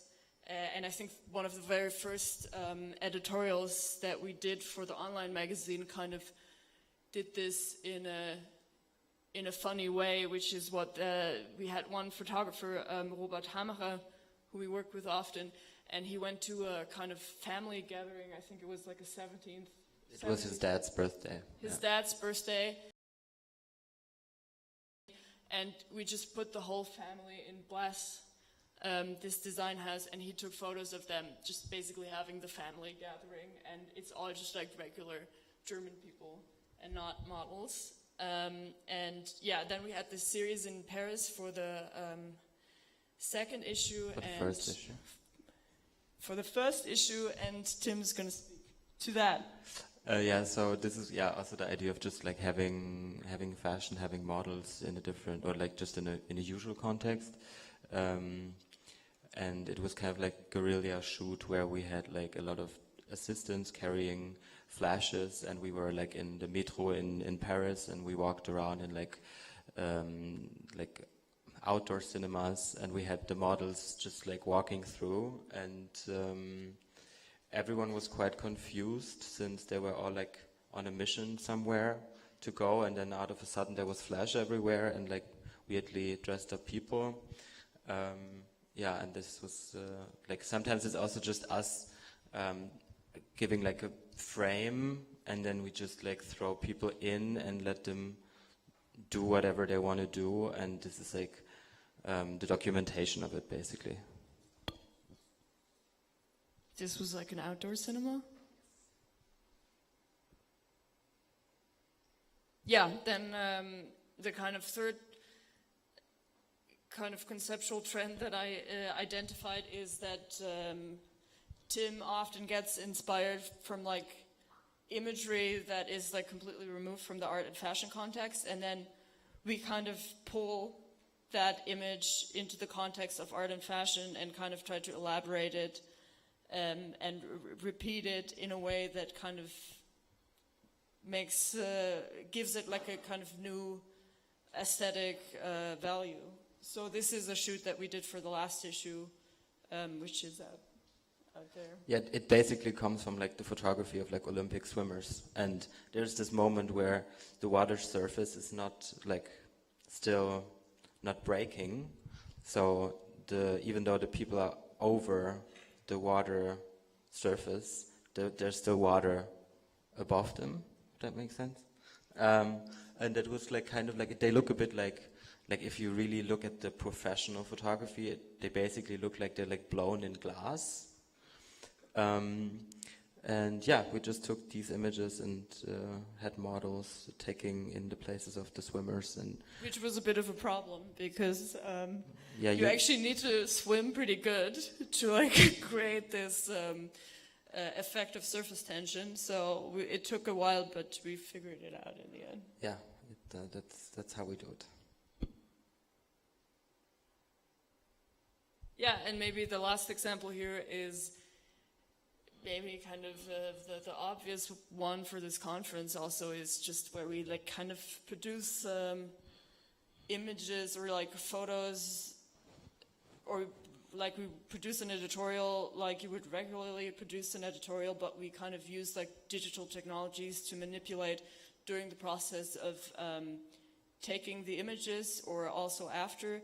And this is a series that Fritz, who was originally meant to speak here but couldn't make it, made with this artist duo, Young Girl Reading Group, which probably some of you are familiar with.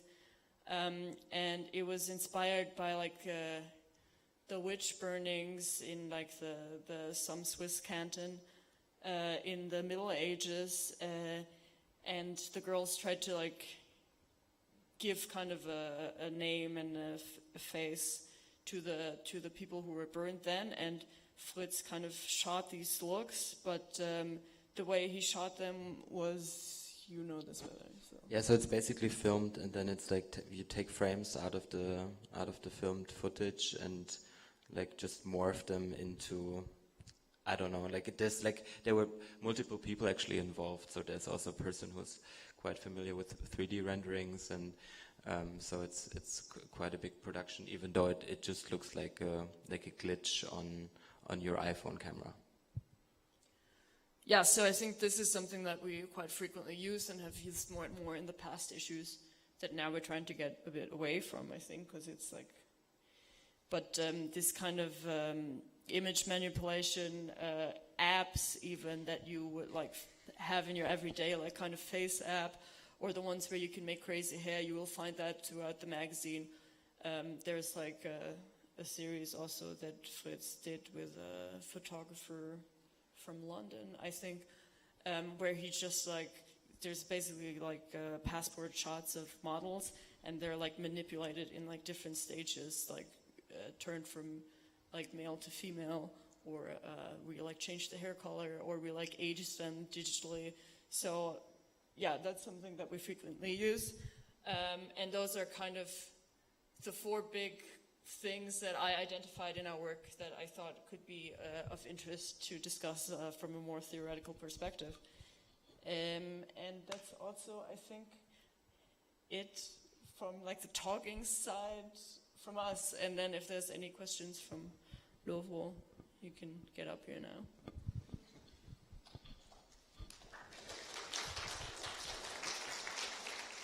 Is this correct, by the way? Yeah.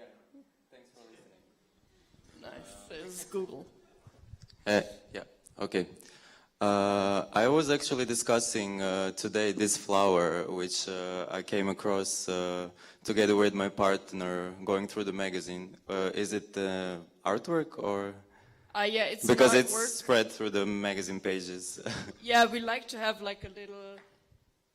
So like, I mean, magazine I think is a bit of a misleading term for the publication because we don't really kind of like cover culture agents or culture events in a traditional magazine events. It's very much more of like a collective portfolio or like an art publication. So, and sometimes it feels, yeah, there's very different stuff in there. It can feel a little disjuncted, so we like to have a little like red herring throughout the issue. So in this issue, it's this little 3D character whom we really should have given a name, I realize now. But this kind of little flower guy was made by an artist, 3D artist, Erika Omi, and they kind of guide us through the magazine, so they appear in like different pages and in between the. Which is also something we did already in the first issue. I mean, in the basically issue 0, which we did with the University of Arts, we had like the whole magazine was packed in a plastic bag. In the plastic bag there was a scent, and then there was a breathing instruction inside of the magazine. So you flipped through the pages, and you could basically like inhale, exhale the scent, which was way more conceptual, but also way more annoying to produce because we basically had to pack every magazine ourselves. Yeah. So that's why we then decided not to do it anymore, even though I think it was a good idea.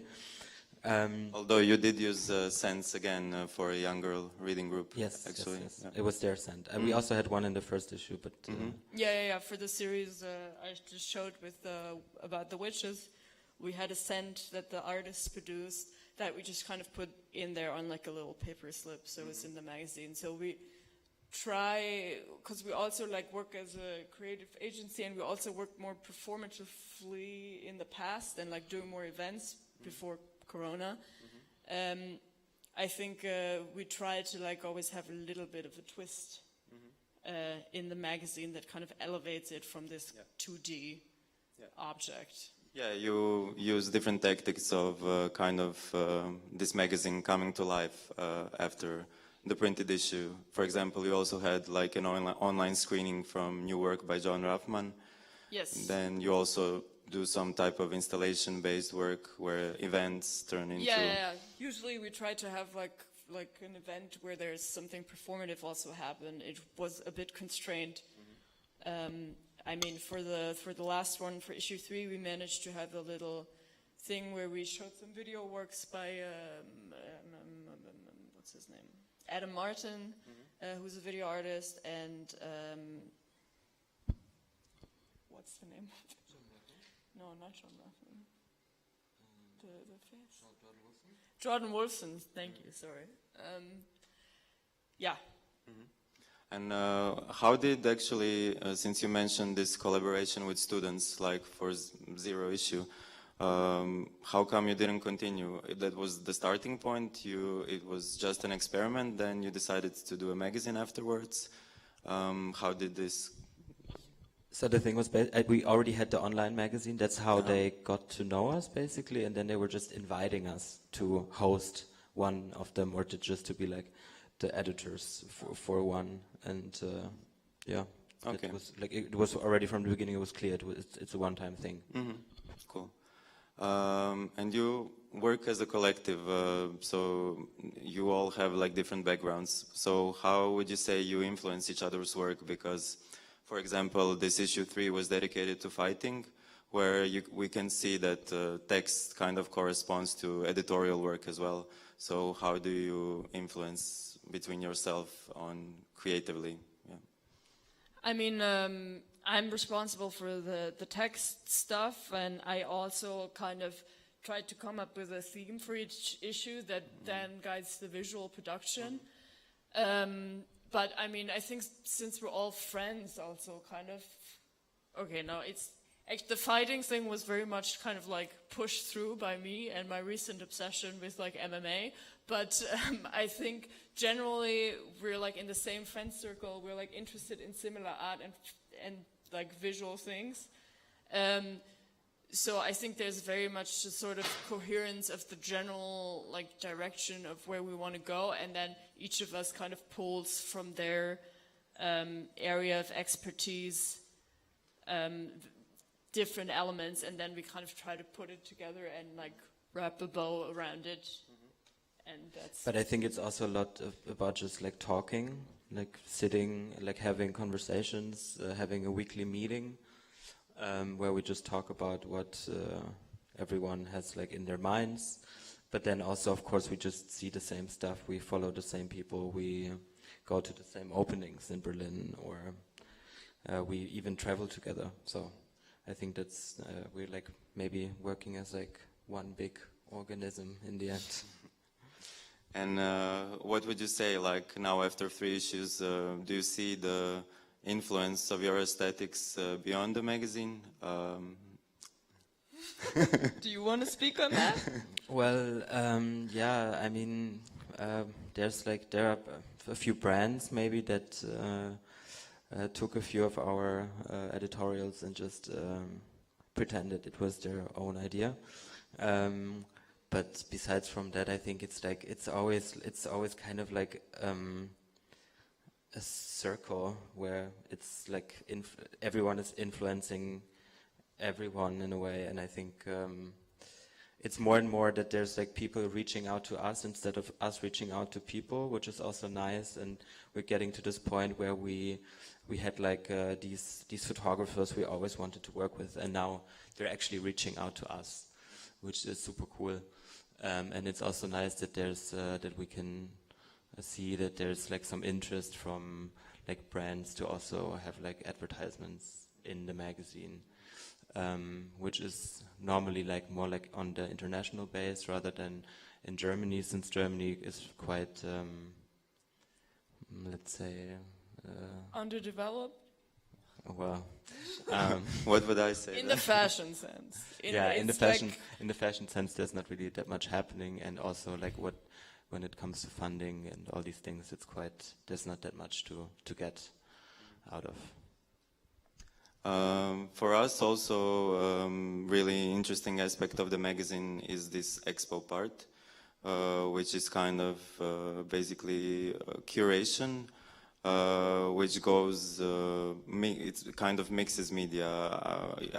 I saw like paintings as well being reproduced, and images that kind of go through your specific filter, that they kind of feel, also paintings could feel a bit digital in your manipulation. So how could you maybe talk a bit more of treatment of the artwork within the pages, since you do a lot of new commissions, specifically for the magazine? Yeah, so the art curation is done by Julian mostly, so he could probably speak a little better on this, but I'll try my best. Like I said, we don't like to just like take images that already exist and put them in our magazines. At the same time, we are interested in kind of like looking who, from our perspective, is like doing the most interesting or stimulating art at the moment, and we try to feature them. But the way Julian usually does it is that he reaches out to them and asks them to kind of produce either like new work or make like a new selection of their stuff specifically fit for the magazine. So we don't do like exhibition photography or any of that. It's like the art kind of stands on its own. And if we can, it's like art that's specifically produced for the magazine. Some stuff also happens in like kind of in our production when we sit together and put everything together. Like we sometimes like decide to kind of put a filter on things. Like we did this with one series by Adam Martin, who's like more of a video artist. So he had like more of like collage-y stuff. So we kind of like put a filter over it that makes it look like it's all like wrapped in plastic, just to create, to play with the medium of the magazine also in a way, and not have this like, oh, here's an article or an interview with an artist about their art, and then here's like pictures of their latest exhibition. Like that's not the way we want to work at all. But I think it's also because Julian is reaching out to them and like talking to them and not just asking for work. He's like also maybe doing a studio visit and like he knows the people. Yeah. So I think it's just about like, oh, maybe there's also something hanging on the wall which is not shown yet, which maybe they will actually never even show because it's like part of the research or whatever. So that's also sometimes we just say like, okay, you can have like 6 pages and you just show your research, for example. Yeah, some of the works are so exclusive that I actually, when I Googled them, I couldn't find a series online, for example, from A.C. Cooper. I couldn't find any trace of that work online, which I really wanted to know more. So it's really valuable to have the opportunity to see some of that stuff in your magazine as well. Yeah, I think also, I mean, from what I gather, I think a lot of artists are happy to have a platform that is not like conceived in the traditional sense, and they're actually like interested in finding a way to work with us as like a kind of print medium, and not just have this format of like, okay, give us some photos of your artwork and your exhibitions, but like, yeah, they're kind of like ready to accept the challenge and also like interested in producing new stuff for it. So that's really nice to have. Cool. And maybe one more question for Diana about the future. You have a new issue 4 coming up in November, and then you were also thinking about maybe expanding as a platform into new formats. You also have a museum collaboration coming up. Yeah, so like I said before Corona, we worked more on a broader spectrum, I would say, like kind of delving into events and performance stuff a bit more. And then, like, especially during Corona, it really felt like we were just doing the print publication. Then we originally thought, like, okay, it would be nice to have this biannual schedule, but already now, by issue 4, we're just like, we don't want to do the same thing, like, every half a year. And so, kind of a kind of thought that formed that isn't completely, like, hasn't completely ripened yet is to maybe just do one kind of big publication a year and then have one publication or whatever series of objects or like a kind of print series that has like a different format and that maybe just deals with one artist or deals with like just with text or just with like fashion maybe. So we want to think more in that direction. Yeah, and we already started like also having products. Actually, we made 2 bags so far, and we want to continue also just like doing some of these products, or maybe even like a small collection of items to wear. Let's see. Which, to be honest, also has like a financial incentive because. Yeah, it's weird because like Germany is like wealthy and has like fairly well established like art institutions and funding, but we've tried desperately for many times to get funding and it was just impossible. I think it's the fashion aspect that trips people up with us. So like right now we're kind of like getting by on like advertising that we have in the magazine, but just like also for us existentially, I think we need to find some forms to kind of keep it going to generate income. Cool. To speak honestly. Yeah. I would maybe give the word to the audience. If we have any questions, please raise your hand.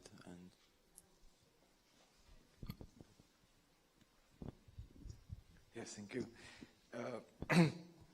I want to react on the last sentence you said.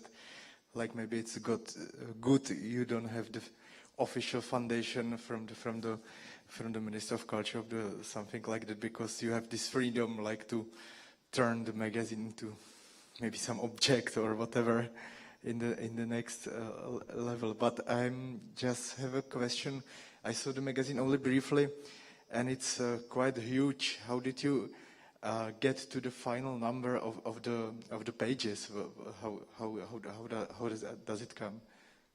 I think it was a bit an ego thing in the beginning because we were like, okay, we're gonna do a magazine, so let's do it big. How many pages is it? But 304. The last one is 304. But the features are also quite long that time. Just, I think we wanted to give the artists space to show their work, and then it's just like, we're like, I don't know, we got a little bit more into the groove. Each one of us like knows more people and like what they want to like put in the magazine, and then it just ended up even a little bigger than we expected. yeah, it's growing each time, basically. Yeah. Sorry. Oops. Do we have any more questions?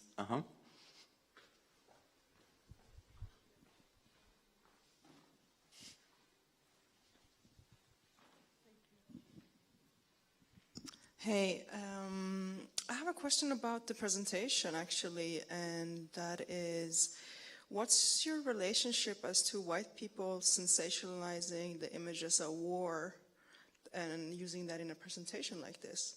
Like, what's the relationship you guys built there? Because also how Germany has benefited financially so much from war throughout centuries and the historical part of it.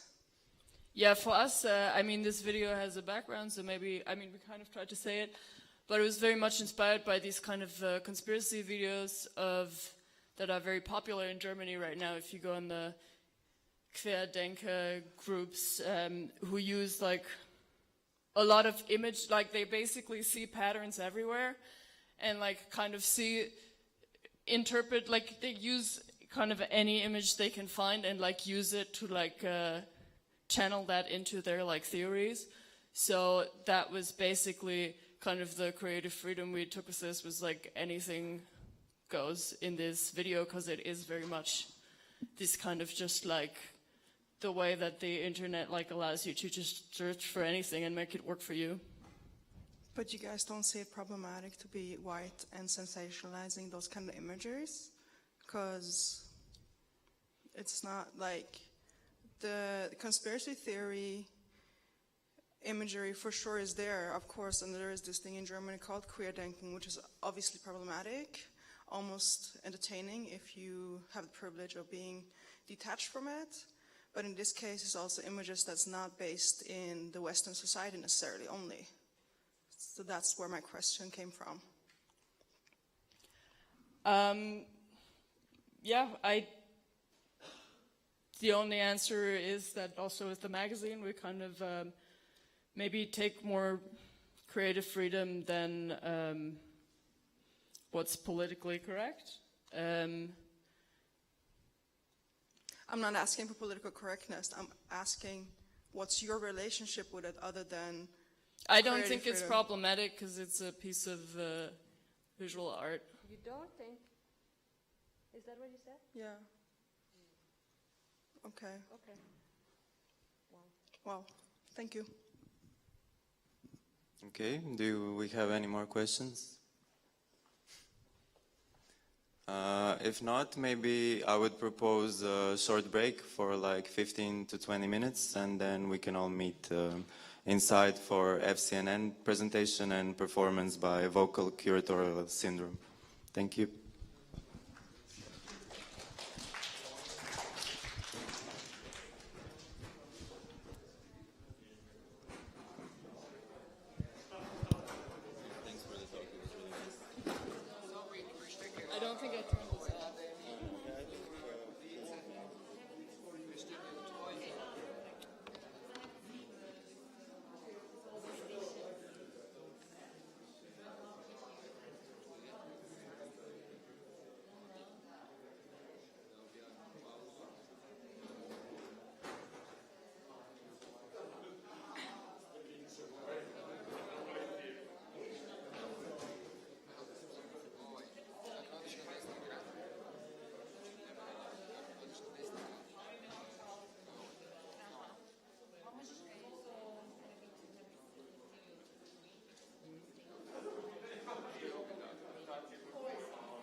Okay.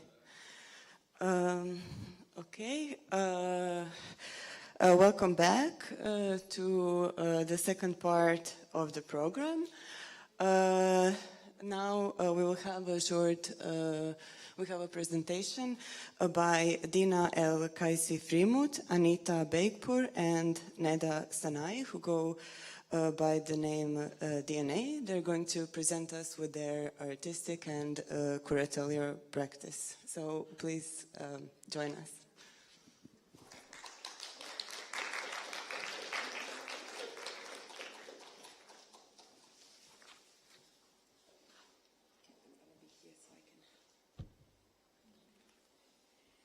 Okay, can I get these pipes? Okay. Just 1 second. Hello? A friend of ours got like corona because of microphones. So we came prepared. Okay, is this working? No, it's not working yet. Like this. Now it's working, huh? Okay. So okay. Yeah, hello everybody, my name is Dina Kaisy Friemuth. First of all, yeah, I think we're gonna do a round, right? My name is Anita Beikpour. My name is Neda. We are DNA, which stands for the first letter in our names. So actually, like, people normally refer us, me and Dina, as Feminist Collective with no name, because we worked together since 2016, where we actually got, like, the name was given to us by some art critic who didn't know how to, I think, talk about our work. So they called us Feminist Collective with no name, and then we just took it and worked under it for several years. And then since last year we've been working with you, Neda, and so now we refer, we use the name DNA. So that's what we're gonna talk about today. Our work together as DNA.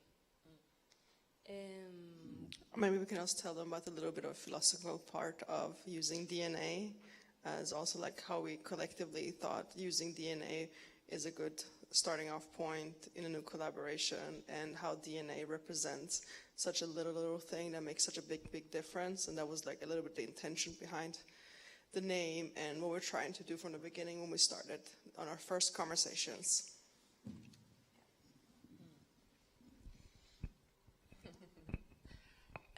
Yeah, so as Anita already said, we worked under FCNN for some time, Feminist Collective, and this is also what's in the flyer. I think all these like namings, it's very confusing. I guess it's not so confusing, a little bit confusing for us as well, but for the public somehow, and that's. It comes from that we constantly get branded and need to have some kind of name. In the beginning we thought like, okay, somebody's saying our name is Feminist Collective with no name, let's just take it, it's no name. It became a name, and then people were constantly like saying, oh, let's invite them. And that's also what's in the flyer for today, but Feminist Collective is a project that kind of ended at some time. We did one, I feel it was an important project called FCNN News, where we did a news program.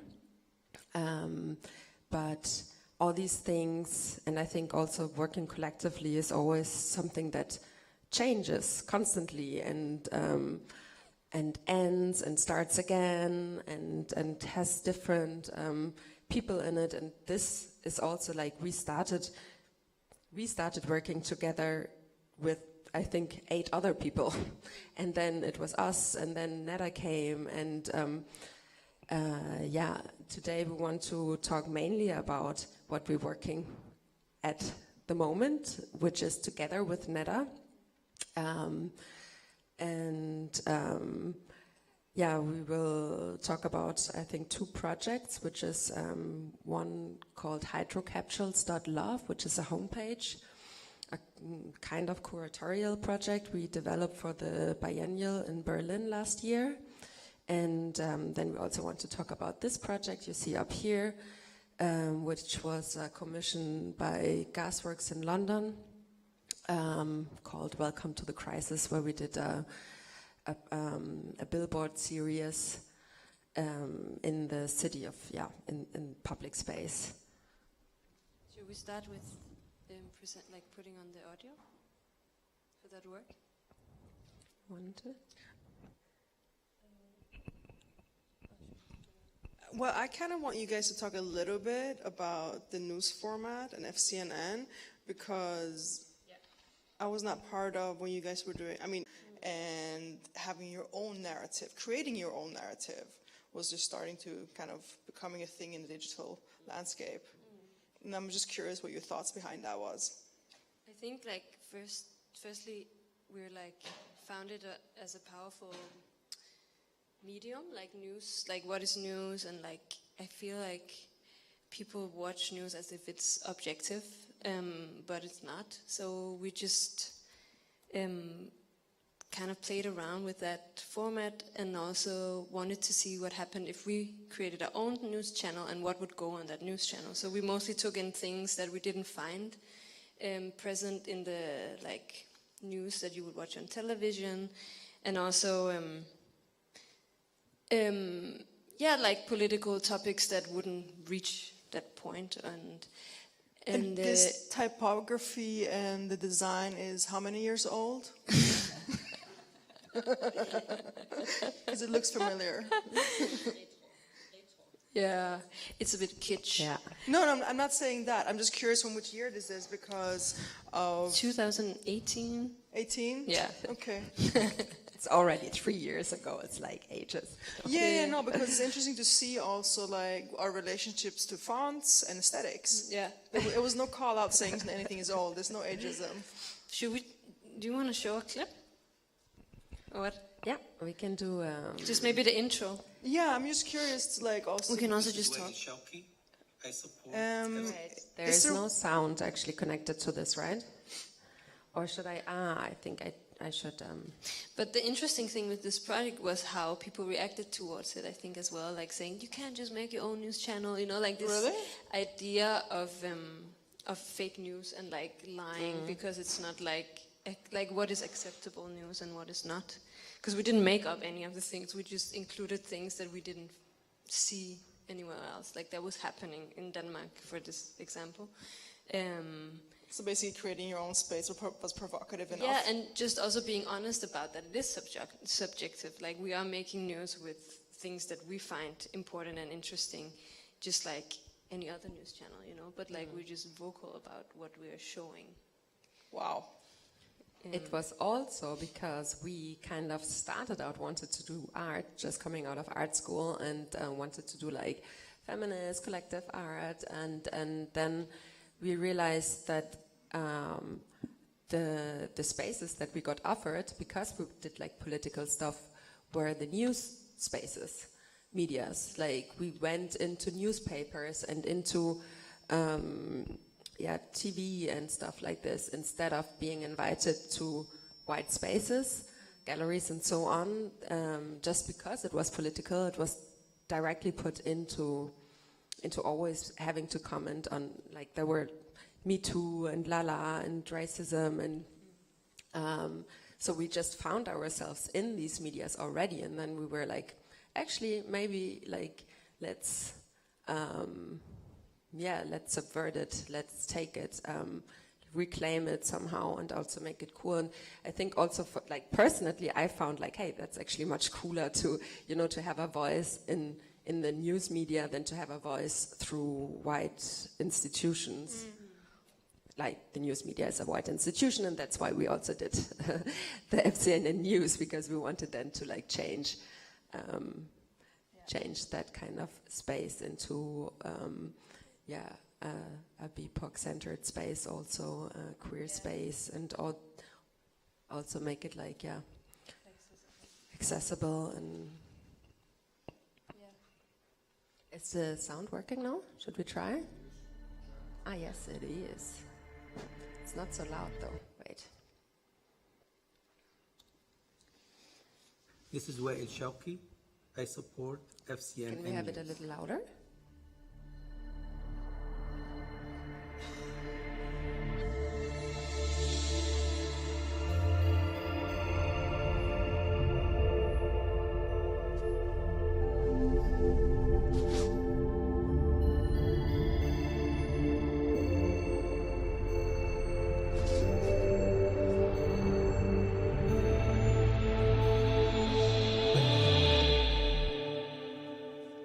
Good morning and welcome to FCNN News. I don't think we need to see the whole thing, right? No, but thank you for sharing that. It's all available on fcnnnews.love is the homepage, and you can see we did 3 episodes, and you can watch it there. Can we go back to the logo page? I'm just curious.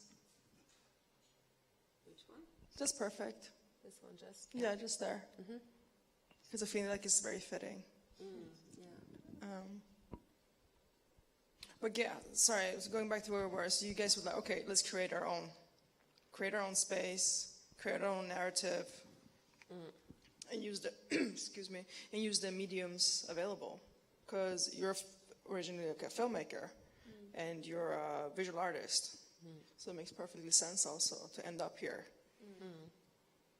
And I think, so yeah, we started our practice on the internet in this sense. Like, we didn't start out doing lots of like, shows and galleries. Like, mainly our work is, like, we want it to be accessible, so it's mostly on the internet. And that's like, maybe that's a bridge over to what we did with you. Accessibility. Yeah, but also like making a platform together with you. So we did the Captures.love project last year. It kind of started out with us wanting to dig more into the whole theme about hydrofeminisms, learning more about the concept, and then we created this platform together where we invited different artists to do works on the hydrofeminism. You can see it on the side. There are different seasons that we created. So basically, I mean, biennial, was it last year? Yeah. Also happened during COVID, right? So I think everybody in this room can also imagine or have a relationship to creating work in the middle of COVID, which was, in this case, every second week, then the physical space got changed, the narrative got changed.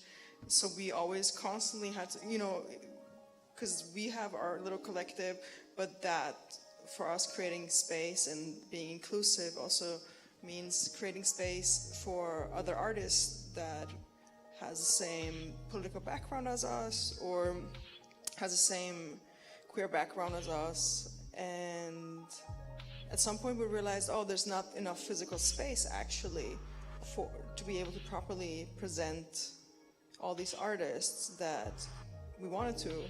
And that's, I think, and also it was very unclear, hey, are we even going to be able to have open doors exhibiting? Is there going to be an opening?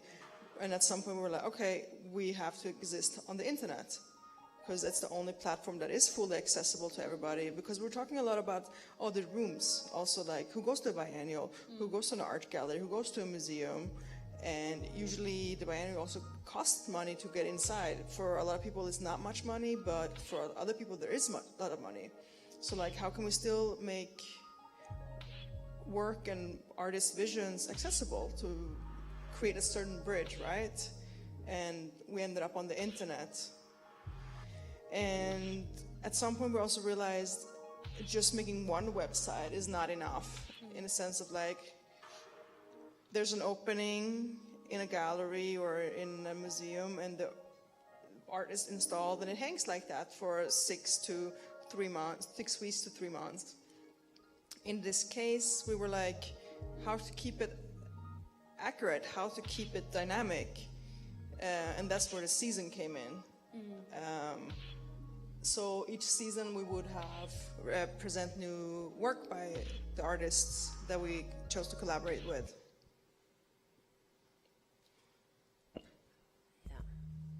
And basically online is a little bit of a teaser of their work, but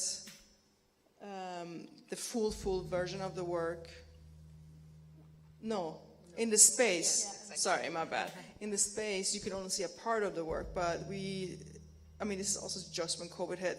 I think like when we started doing QR codes to be able to like navigate from, here's a piece of work you see on a wall, but there is much more online. People were really confused about the QR codes, which is kind of funny to think about now, like a QR code, people know exactly what to do with.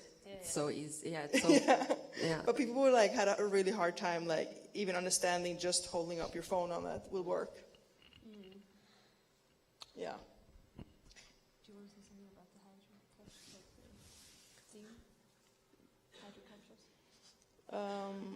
What should I say about it? Why we chose it, maybe? I mean, a little bit, I guess, what's interesting is like how we working collectively, and how do you start working collectively is like, for sure there's a common interest always. In this case, I think Dina, you brought to the table, right? You came with a few essays and a few thoughts about ecofeminism, hydrofeminism, and that was the starting off point of our conversation. Yes, I mean, it really, maybe it's actually nice that we presented the FCNN news thing in the beginning also, because all these things are like, what is it called? This like flood, that's the stream that never ends or something, it's all like coming from something. And in our practice, we started out with that it was really important for us to talk about pressing issues and to also react to what is going on. And that's why we thought like news is really like, that's the format. And COVID hit, and obviously we wanted to talk about and address also what's going on, and also to kind of understand. I think in the beginning, it was very much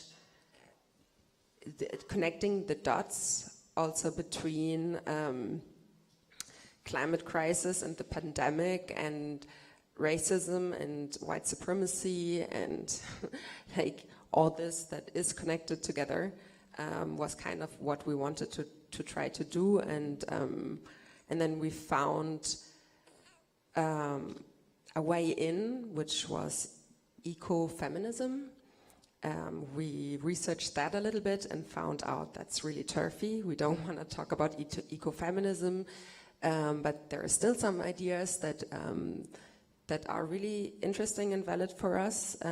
So we bridged over to hydrofeminism, which is a term that Astrida Neimanis coined in an essay called Hydrofeminism, We Are All Bodies of Water. And we really thought that was like fitting, a fitting like canalist to connect all these kind of dots, and also to invite other artists in to research it through hydrofeminism.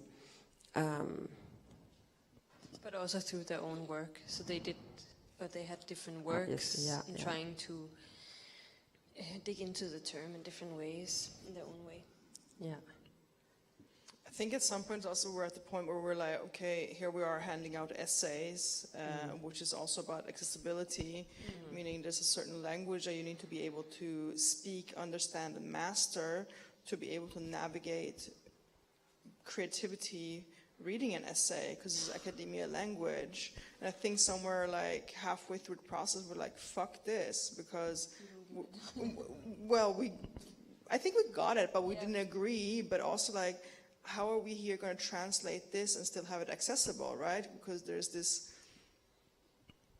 there is this space within the art world which is like language and academia.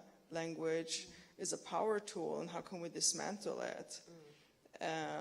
But I think the sentence, "we are all bodies of water," through connection, really spoke to us as within a collective practice, right? And especially thinking about like the internet, because theoretically there's no limits to the internet, but it is, of course, there's always a limit in any controlled medium. But yeah. And then I think what's also important to this project, I mean, there are the different levels, like layers on it. First off, like the curatorial kind of aspect of it, but also the research part somehow. Like even though like one of our statements became like research is a dirty word, we still kind of, I guess, did somehow wanted to come together and understand some things and talk about some things and talk about what's going on right now and talk about, climate crisis and all the dots which I named before. Yeah. But also just the term crisis, like when is something a crisis? We didn't have a discussion about that. Like when, like, for example, with the pandemic, then we start talking about a crisis, but like there's crises everywhere in the world that we never talk about. And like when is something labeled a crisis? It's when it's affecting privileged people. So it's also like a conversation about crisis as a term. So we also moved more into that and didn't stay in like hydrofeminisms, but kind of evolved into this whole like crisis idea. I think it was also because like the hydrofeminism, like even saying it sounds really academic and it's really difficult and was really difficult. And I think it was difficult to read about it as well. That's what I meant, but like it didn't get all of it because it was an academic language. Like how do we talk about like, the climate in non-academic ways through art, for example, or like try to find out what it means to us as individuals with different backgrounds, class, race, there's that, But I think also a breaking point was like you said, it's always a crisis when it affects the Western world because everything is navigated through the Western world. At some point we were also like criticizing ourselves in the middle of the process also, which was like, why is it always we that have to deal with this? Like, why do we have to? I mean, originally none of us are from the Western world, so but why is it still that we that have to push this narrative constantly? Like, same thing as like, why do BIPOCs always have to dismantle racism to explain racism? Like, we found ourselves in a similar kind of like span of thoughts there. Yeah. Which was a very good learning process also, and also super interesting because the more like, I mean, I think people like also started getting it, like as we were saying it out loud, people were like, oh, like it was something that started slowly clicking also. Obviously we did not change the world because you all live in it, but within our own little context, there was a nice conversation coming out of that.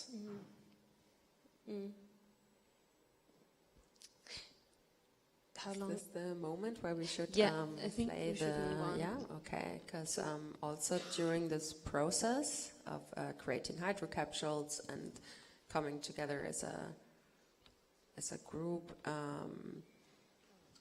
we wrote a manifest just to put something into words and make it more concrete, and manifests are just really nice also.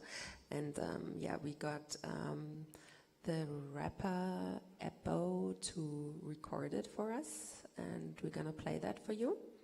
Can we just say also how we maybe explain how we got into the effect of posters? Because like, as we were saying, like we were here dealing with material that was written in an academia way, and we were talking a lot about how can we make this accessible? How can we communicate within this context of being like at a biennial where everything is always strived to be academic?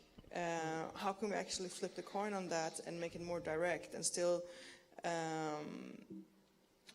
literally make it accessible? Where we're like, okay, how do you how is social media working right now? Nobody reads books anymore. People are on social media, and that's how people get information.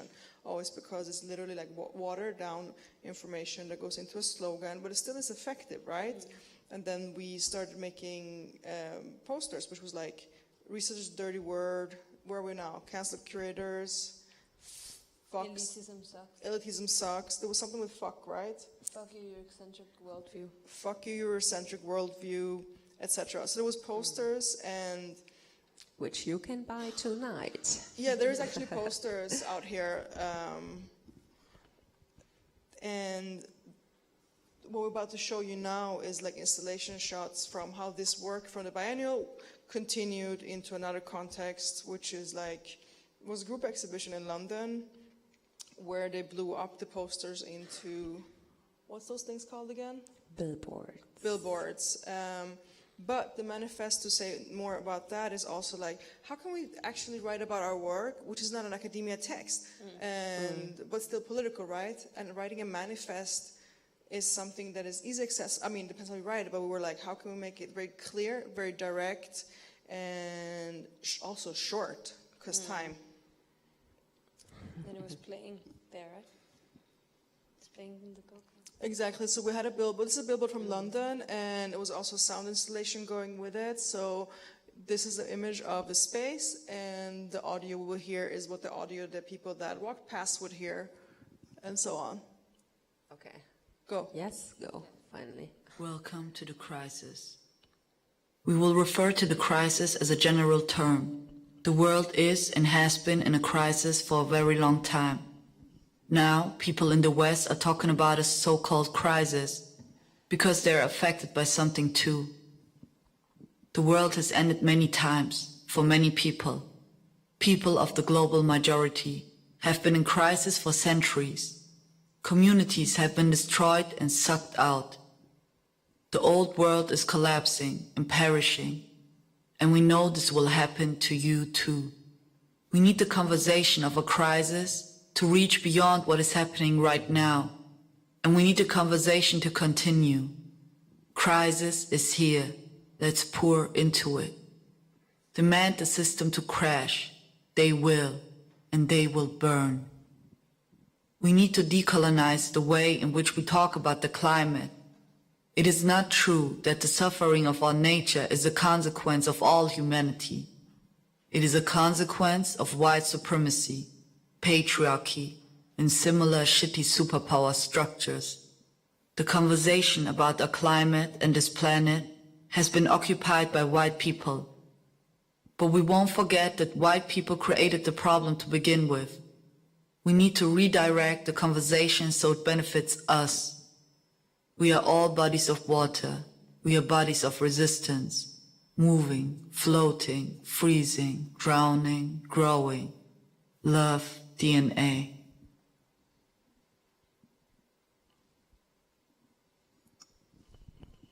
Cool. Okay. I think how are we time actually? we talked already for 40 minutes. Do you want to come, Barbara?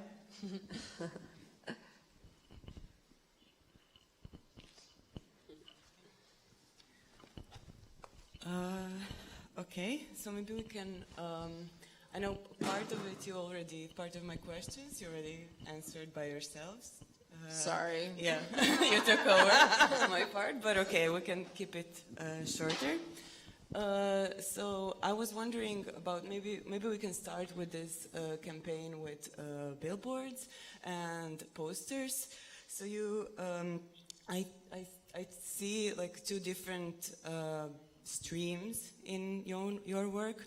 One that is really direct, that addresses more general public, that is on the streets, but that uses these very classic formats to reach through their audience, and the other one is more directed towards community building, to organizing. So I was wondering, how do you combine these two? Which ones do you prefer? As I see, you started out with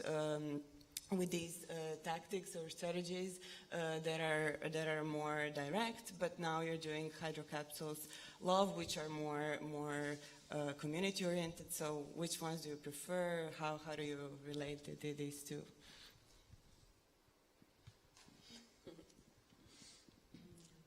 I think it's really difficult to say because we started this project also during Corona, and we really wanted to do like a more community-based project, but it was basically impossible.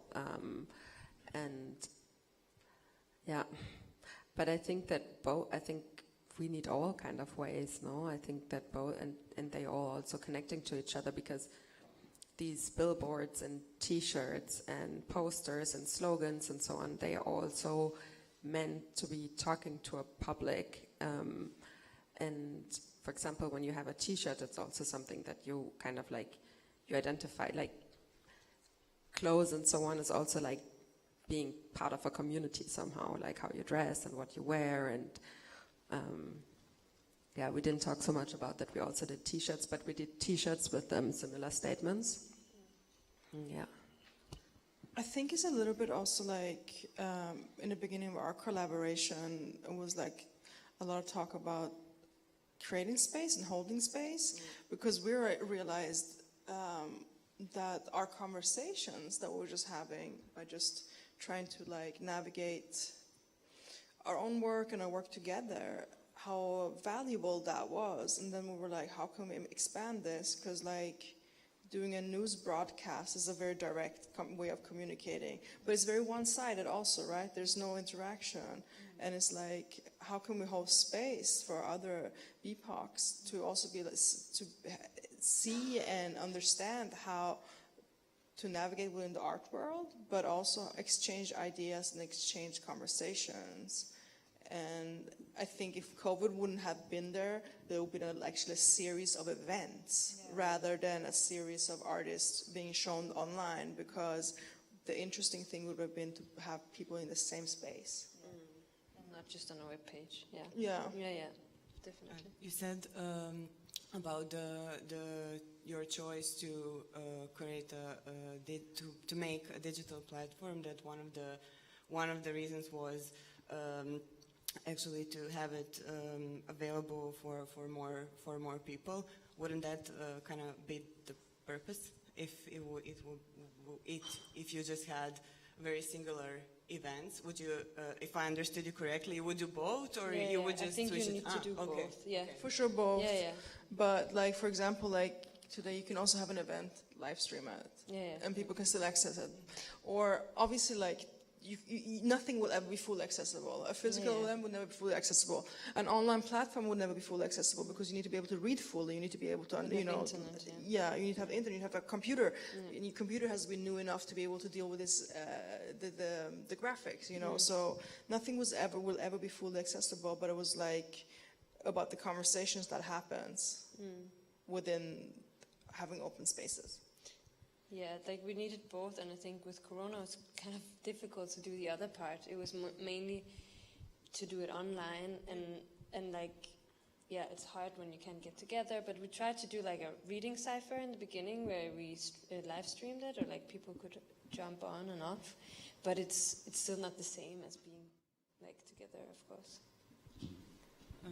I also wanted to maybe talk a little bit about this concept of crisis, not necessarily the crisis, but this very this practice that happens, that once something affects privileged demographic groups, it becomes relevant all of a sudden. I think it maybe also goes with. I think it also. Deals with certain topics that are trendy and certain tactics that are used. So I'm just wondering, how do you navigate? Is it? I assume it is difficult to navigate this whole world where you have all of a sudden everybody is talking about climate change, about gender equality, about racism. So how do navigate this whole terrain that is kind of sabotaging you up front, like telling you this is very important, but on the other hand, not offering any solutions, and the solution seems to be something that is expected of you. So do you feel this pressure to solve the problems that you illuminate through your art, or not?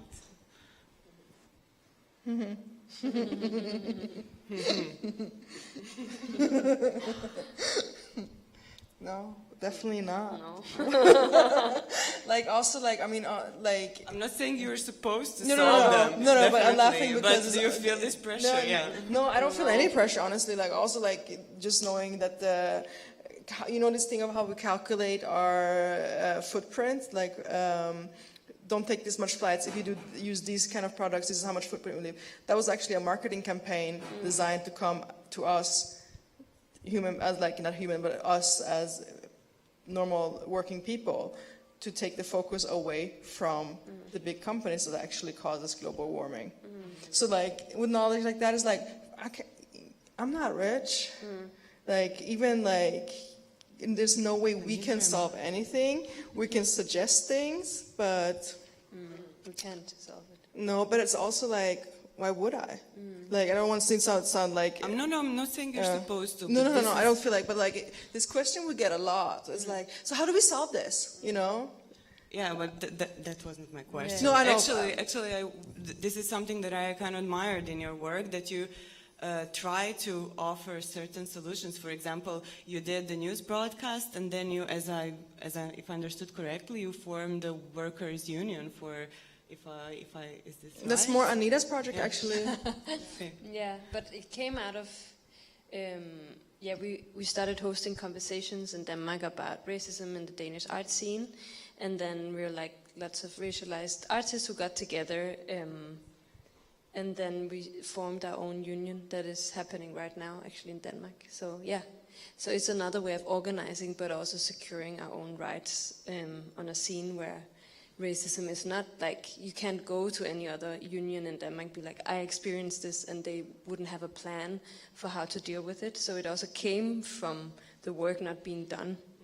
And I often say, like, I wish I didn't have to do it. I wish it was already being done, so we didn't have to spend all this energy creating our own unions. But then at the same time, it's also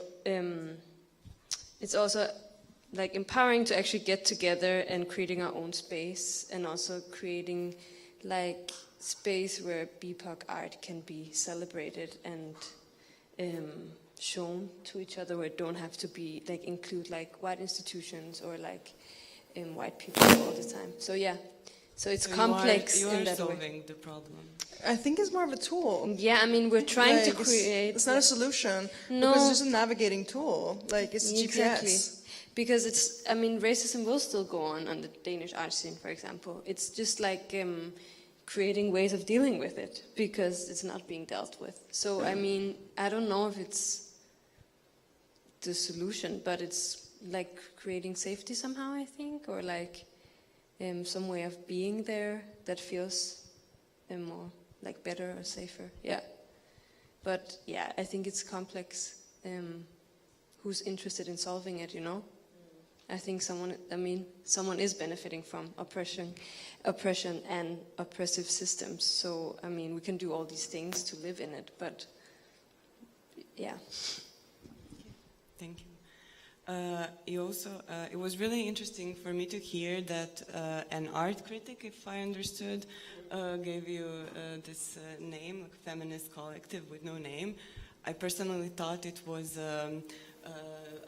some sort of a statement, like a political strategy of yours. So it was interesting to hear this. And actually, I wanted to ask you, how do you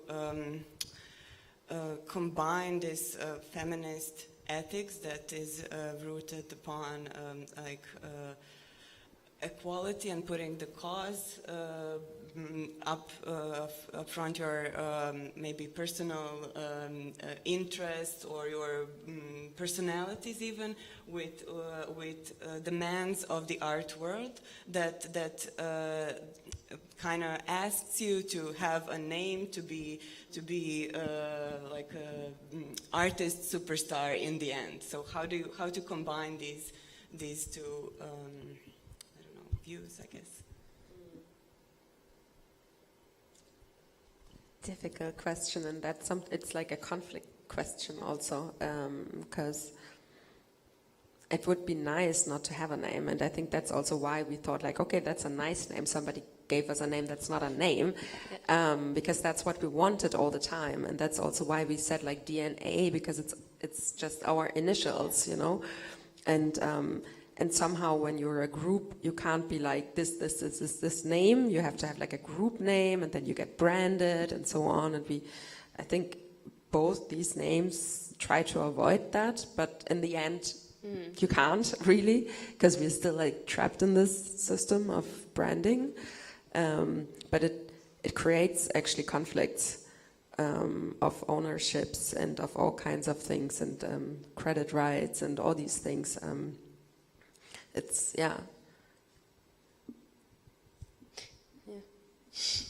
No, I was just also thinking like Feminist Collective with no name was also given to a group that me and Dina was not part of, but then we became part of it, and then they all like slowly left, and then it was me and Dina who was back, you know, and then with this name. So it's also a funny story. Like it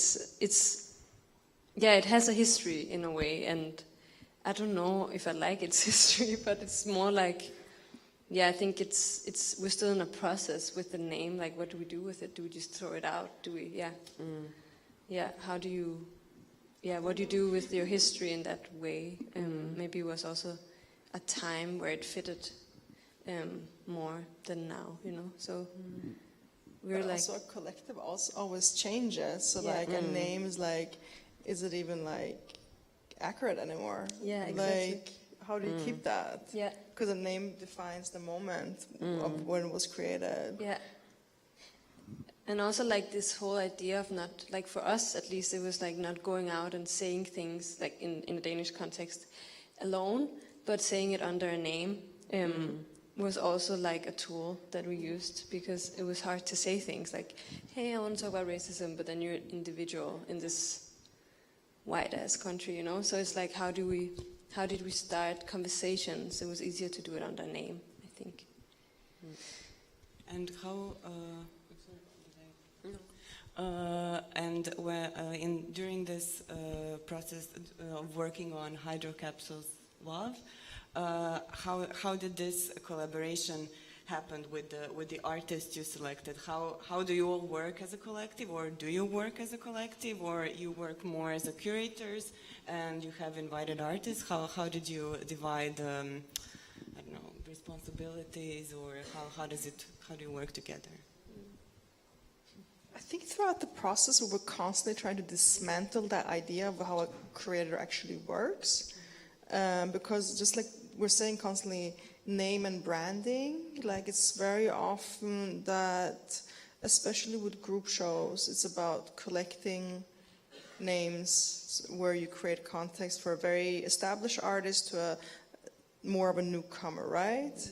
Which is a beautiful idea to think about. If you think about it, you like create some kind of like dynamic space and people get attention. In this case, it was also like, do we as artists, in this case also functional curators, want to project our ideas on other people's or the artist's work and make it work in our context? Or do we allow the artist itself by just sharing raw material at a very premature state of defining the curatorial narrative with the artists that we invite, and let them choose how they can fit and want to fit their work in that context? In our sense, it was like, that's how we can expand the collective idea from just us as a collective to the whole group show as a collective. Okay, I'll ask one more question, then I'll ask for our audience if they have. I was wondering, was the story behind the poster research is a dirty word? If I understood correctly from your previous discussion, I don't know. I thought that I don't know. My opinion was at one point that I don't know, even though research has this baggage with it that you addressed during your previous talk, I don't know, in my experience, it's something that is really a luxury in this type of business. So this is something that nobody has time to do because the art world is moving so fast, and I don't know, you have to have a concept like 2 years in up front, and you have to like constantly learn new things and produce a lot, so you don't have time to fully commit to a certain idea, whether you're working as an artist or as a curator or other, I don't know, professional in the cultural worker basically. So was this something that you were trying to convey, or something completely opposite? I don't know. I mean, it's such a good point you're also making. Thank you for doing that, because this is something we talk about a lot also, like the luxury of sitting with information, the luxury of time, and the luxury of also being able to do one project at a time. Because like it's just rapidly changing. But I don't know, going back to why research is a dirty word, or like why that was, I think, correct me if I'm wrong, but it's also like, what is written in history? Which history do you refer to? What is the research that I'm referring to? And which narrative does it speak for, right? How many books have not been burned? How many stories are not included? But still constantly, if, you know, also like saying like, oh, so the research is based on this and this, and the meaning of this project is this based on this and this research, which is like, oh, that's academia power, obviously. But what happened is that it's a false narrative, and you repeat this false narrative. And in our case of being BIPOCs, of a community of BIPOCs and queer, we're like, this is not the history that's actually true. Why would we refer to it? Yeah, also, as we also talked about, part of the Hydrocapsules project was also to have this reading cipher, where we read some academic texts together to kind of trying to decipher them somehow and trying to understand them. And after we read them, we often like try to like get them, like get the essence of some texts down to sentences, and a lot of these like statements that we came up with also comes from like some kind of like reading and research, and then and this one comes from Linda Tijuani Smith's text, Decolonizing Methodologies, and in that text she's talking about anthropology, like it's a criticism of anthropology and of how also who has the power to research whom, and who is the object, who is the subject, and that a lot of this is also, it's about like indigenous knowledge, how to extract it and then call it research somehow. Yeah. And also like thinking about how everything that racial profiling is based on is like, oh, we're just going to do some human research here and create race. You know, there's a lot of things that the word research is provocative in a lot of ways, and problematic, obviously. And also, I think it's a little bit also connected to another one of the statements with elitism sucks somehow, because we also found ourselves, I think it was Leah, who was also organizing, who told me that she found it very fitting for the biennial, and I also found it very fitting for the biennial, because this is like, this kind of like art scene is very much like, I'm doing research-based art, and it's always like, what is it, or what kind of it's also because it was also a little bit of a joke and mocking somehow a little bit, right? Because it's totally like, I mean, it's also safe to say that we also like did not feel like we needed to fit in a sense of being like, oh, let me just show how much luxury of time and space I have to sit and indulge in all these texts, and also formulate new ways of interpreting these texts, because I have MA in this and that, because I have the privilege to go to these schools, you know, like, and it's totally okay to go into those spaces and speak your mind, but I feel like we're all gaslighted. Maybe we have some questions from the audience. I can't see anything. Yeah, we but can't see. Just, I don't know, wave. But you're very welcome to ask a question, and any question is... No? Then I'll ask one more if I can. Okay. You can also give them Sure. a minute. No? Okay. Okay. I think they're good. Okay. Okay, then one last question would be when you talk about these messages are all on posters and sometimes on T-shirts, if I understood. So I was wondering how do you, where does the art stops and merch begins? Is this something that is like same side of one coin, or for this particular messages or objects, or did you think about it, or? I mean, artwork is merch. Yeah. Merchandise. Yeah. It's about, I made 10 pieces or I made 100 pieces, right? It's about in which context it gets put. And this is actually what we talked about so much, being like, oh, wouldn't it be great to create actual pieces that people can afford, and make art available? Obviously creating a problem structure for the art world, but also being like, how can a person that probably never would consider buying a piece of art still have this actually empowerment feeling to be like, I own a piece of art. And it can be a class thing for somebody also. Thank you, I was hoping for that answer. It is art pieces, handmade. So you can buy them at the entrance. You can buy the posters. You can buy the posters. Yeah, not the T-shirts. Yeah. Okay. So if you haven't changed your minds, we can wrap this up. We'll have like a short break just to clear the stage, and then a performance by Vokalno-Akustički Collective will follow. Okay. Thank you so much. Thank you for having us.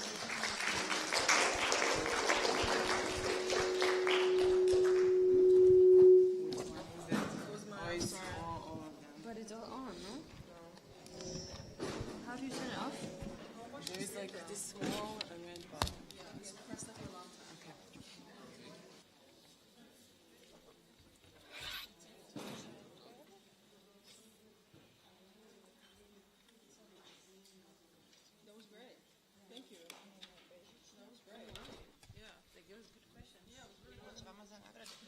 Da, pa hoće oni staviti to poslije, pa mislim ne moraju svejedno koji mogu biti. Samo da žica maknem, hoćeš.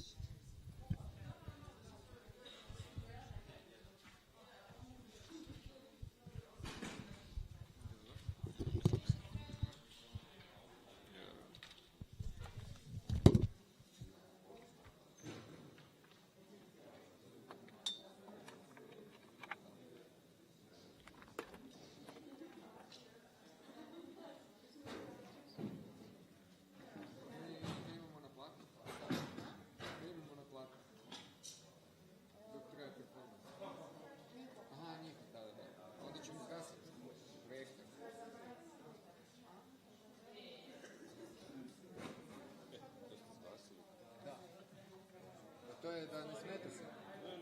Da, sad sam ga upravo.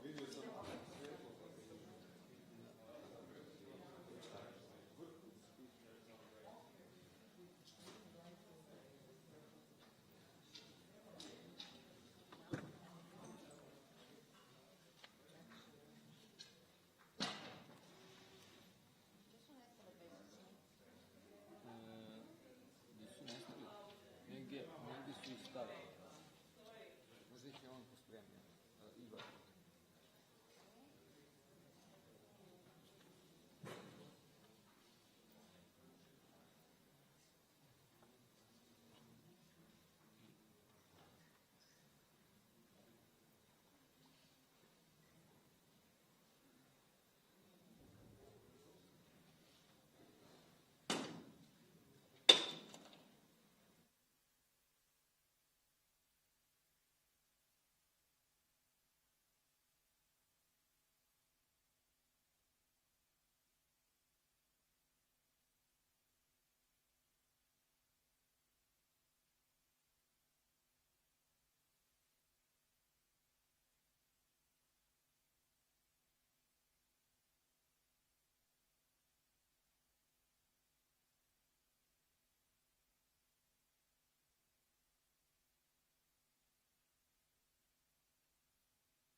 What is this creature?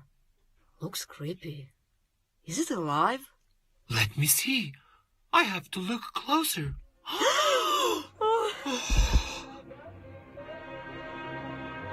Let me introduce myself.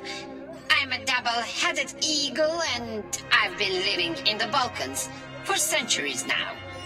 First I came here with Byzantine Empire, then I moved to the Austro-Hungarian Empire, and after their spectacular fall, I have landed on the Serbian, Albanian, Montenegrin and Russian flags.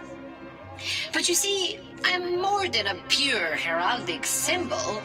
My real power lies in my duality, my spiritual and profane identity, my dominance over both East and West. Or so they say about me. This anomaly gives me an advantage, but sometimes it is a tremendous burden. I see everything, and my eyesight is really sharp, so I cannot overlook a thing, even if I try. And yes, I know I may look creepy, but what really matters is to make a statement and not to be forgotten, right? Now that I have your attention, I'm gonna tell you what I do for a living.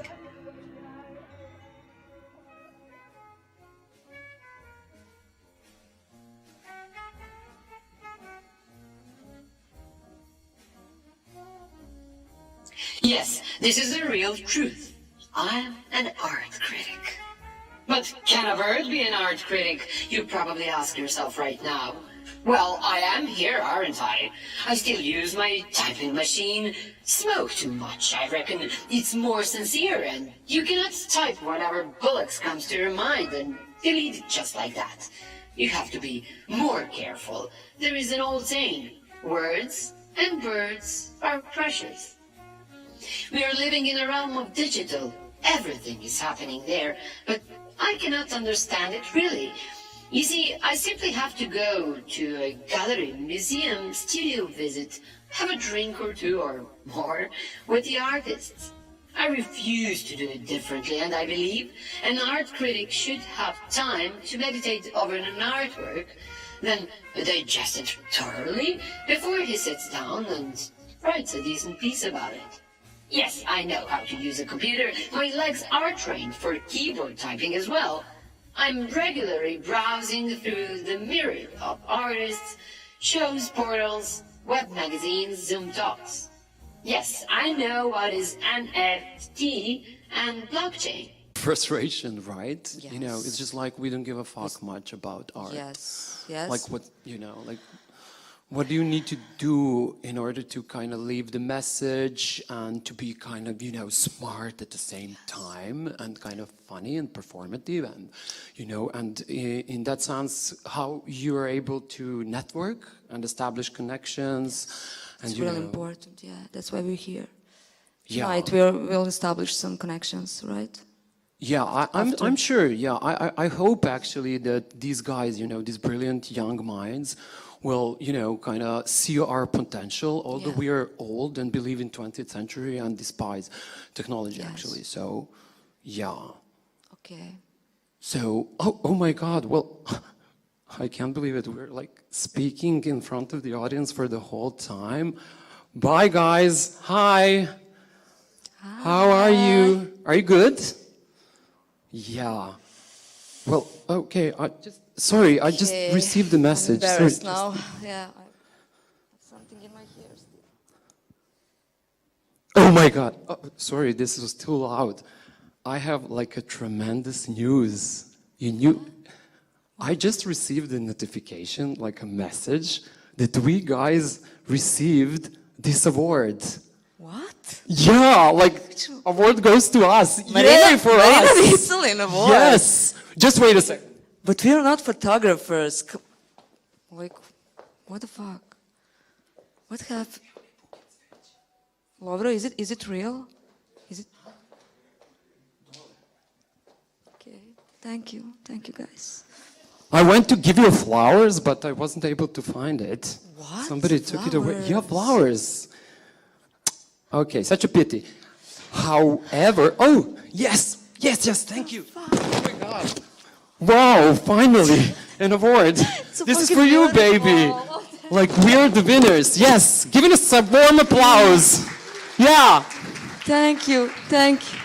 This is for you. This is for us because, you know, we were like so into this shit, you know, we were like so committed and devoted, and for 5 years we were doing different performances and trying to position ourselves in the art system. So like finally somebody recognized that. Final recognition. I cannot believe that. Okay. Such an excitement. However, we're just gonna leave you for 5 minutes, like 5 minutes, just be seated, and we're gonna get back to you for this, of course, special award ceremony. I guess it will be. Yes. Yeah. And we wish to empower you to feel strength within you, you know, to sustain in the art system. And, you know, things can happen. Look at us. You know, we're in Zagreb, fucking Zagreb, and we received an award. Like, you can make it, right? So, we are vocal. Curatorial. Syndrome. See you guys in 5. See ya. Bye. Kisses.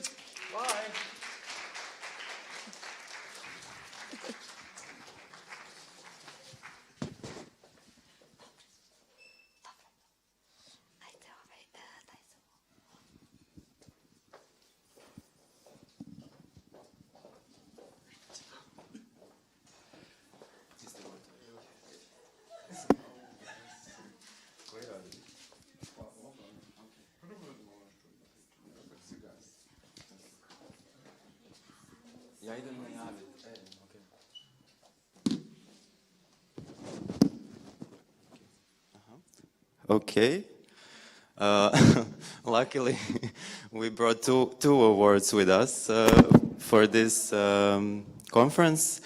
So now is the time to announce Marina Vitsulin Award, which is an award that Organ Vida gives to young photographic talent working in context of Croatia. Since 2019, we decided to give the award biannually, the same as the festival. So now it's time to announce the winner, who gets financial support for the production of a new work. With the support, we also give curatorial mentorship throughout the year, and like the end part is the solo exhibition at the next festival edition, which will be held in June 2022. This year, international jury members were Maja Čirić, independent curator from Belgrade, Martina Kontošić, curator and also member of Kulturpunkt website, then Luja Šimunović in the name of Organ Vida, Rocco Venezia, curator and co-director of PH Museum from Italy, and did I leave someone out? Katarina Juricic, of course, who will join me on the stage to actually announce this year's winner. So, Katarina, you have the privilege. Thanks. Hi, everyone. My name is Katarina. And yeah, I had a pleasure to be part of this year's jury. The jury itself was very mixed, very diverse, as well as the applications we received. There was really a wide range of themes, subjects that artists were dealing with, the form of the work they wanted to do, as well as their style, the visual aesthetics they employ in their work. And also the kind of not only their age, but also kind of how far they are already in their careers. So the whole jurying process, the discussion we had was very fruitful and actually very inspiring to hear everyone's opinion, and also kind of to have this very unexpected flow going. And after a lot of discussing and analyzing all the works, we kind of decided that it would be really nice to give a chance to someone who we thought was very, like just incredibly visually strong, and also who works with themes that are very familiar, such as the family dynamics and working with his closest either family members or friends.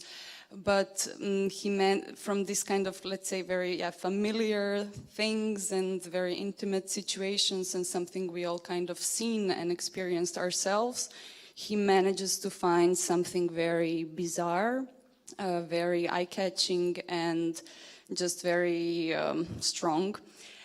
So although he's just finishing his degree at the academy in Zagreb, we thought that this whole mentorship program that is offered alongside the award would really help him push his work further and really end up again with something very inspiring and striking. And that's why we decided to give the award to Filip Milković for his project working title Familiar Territory. So congrats, Filip.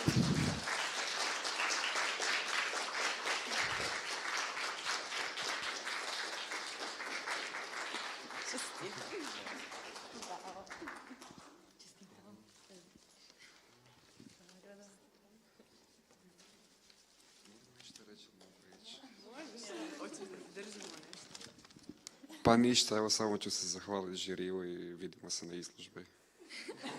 To je to. Hvala.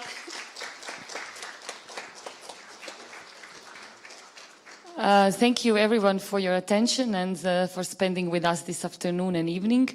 With this ceremony we will close our conference and we invite you to stay a little bit outside for drinks so we can chat a little bit, and hope to see you in the next edition of Agavida Festival next year.